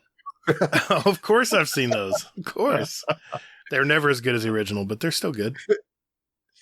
Okay, for my first pick, I discovered a new progressive rock group that I really liked. I'm sure Hazel's happy to hear that. I'm going a different country this week. It's a French progressive metal band formed in. I'm sorry, French listeners. I'm sorry. I'm American. I'm going to say Portiers Nouvelle Aquitaine. Yeah, we'll go with that. That's where they were formed in 1999. Good year. I don't know too much about this group. They're kind of new on the group on the scene. They actually were considered progressive groove metal, which I didn't even know there was a classification for that. But the song I chose is from their 2019 album Le Grand Voyage, and the song is called Yonder. It's the really chill metal song. You just have to listen to it. And the group is Clone with a K, by the way. Check them out. For my second pick, I dipped into my old school roots again. I chose a song from my youth. This English musician and actor, originally from Wallsend, Northumberland, was the frontman for the iconic rock band from 77 to 84. He went solo in 85, and he has written and performed many genres of music, ranging from rock, jazz, reggae, classical, new age. I mean, this guy's all over the map. Personally, I have listened to every album he's released, and I have followed his journey through the decades now. And this man really, literally defines reinvention. Whether it was a rock band I heard while I was attending high school, or the jazz albums he released while being in college, to his popular music when I was raising kiddos, and now his music that he has today. Hell, this guy even released an album about his musical. He actually made a musical and created an album based on the closing of the shipyards in his town of Wallsend, where he grew up, by the way. But looking back and trying to decide what song to choose, I always go back to this one, which puts a smile on my face every time. So from his 1987 album, and probably my favorite as well, Nothing Like the Sun, it's the song Englishman in New York, in honor of our guest tonight, from Mr. Gordon Matthew Thomas Sumner, which you might know as the lead singer of a little group called The Police, the artist known as Sting. Fun fact, he actually played the role of the baddie, Rutha Harkonnen, in the original movie Dune. Rock star, songwriter, movie star, playwright, activist, father. What a body of work to look back on. This guy is just amazing. So, well, guys, that is a wrap. Another episode in our collection. For our listeners out there, we have 93 other episodes with interviews from gamers all over our community. So take a look at those if you're just finding out about us.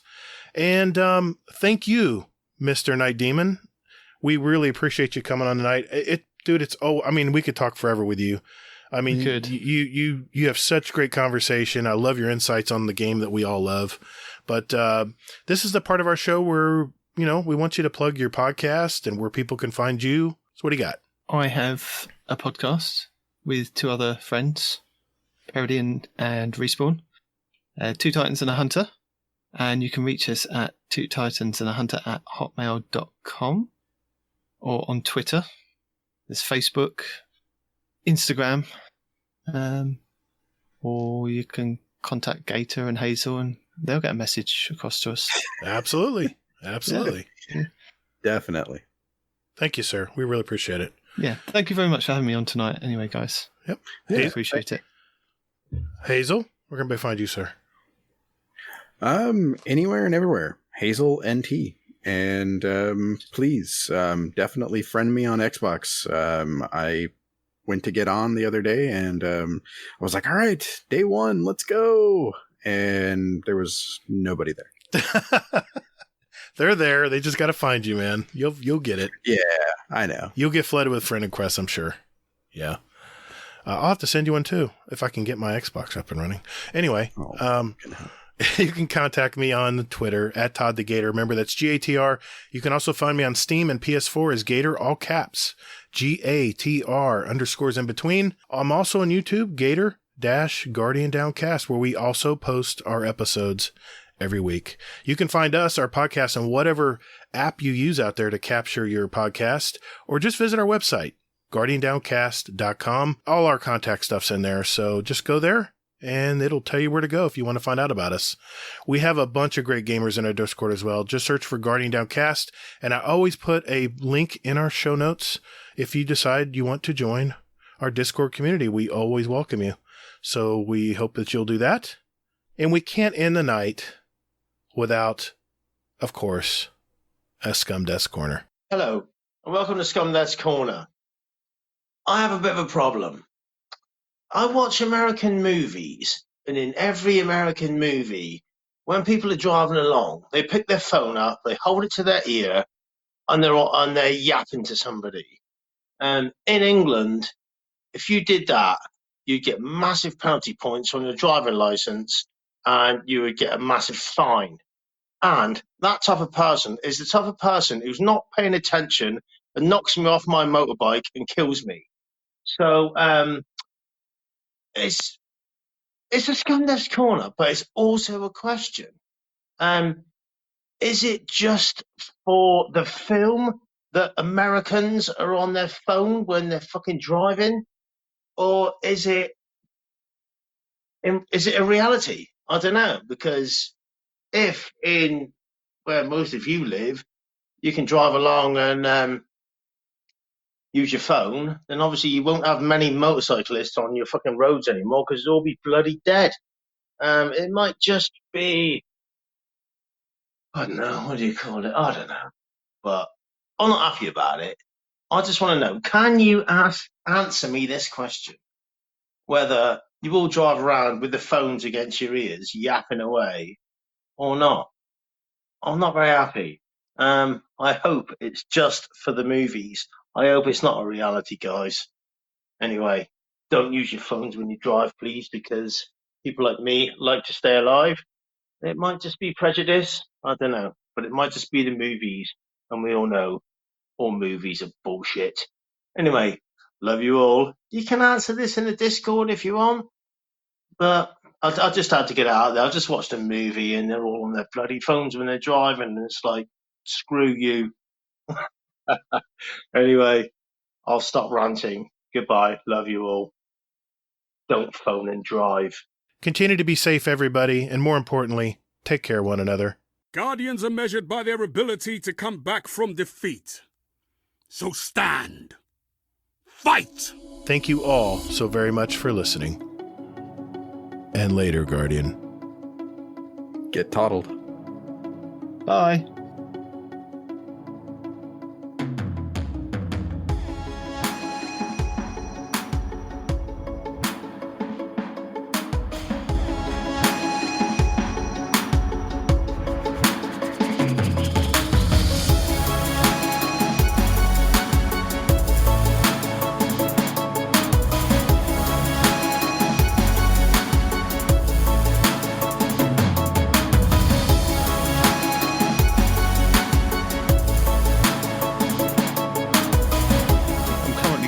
Gambit. While I talk to you guys, because I realised that I'd need to kind of reset those ranks 5 times before the end of the week. It's like, it crept up on me so quickly. Yeah, it's funny. I kind of got the rush like right now. Like today, I was like, I should get in there and start doing everything. And I'm like, I'm like way far behind. I haven't turned on like Destiny in probably like, I don't know. Yeah, a month. I heard you were like, I've been playing, was it the Ninja game I can't remember. Yeah, Ghost of Tsushima, the samurai game. Yeah, it is fantastic. But it's not Destiny, you see, so I can't kind of play it.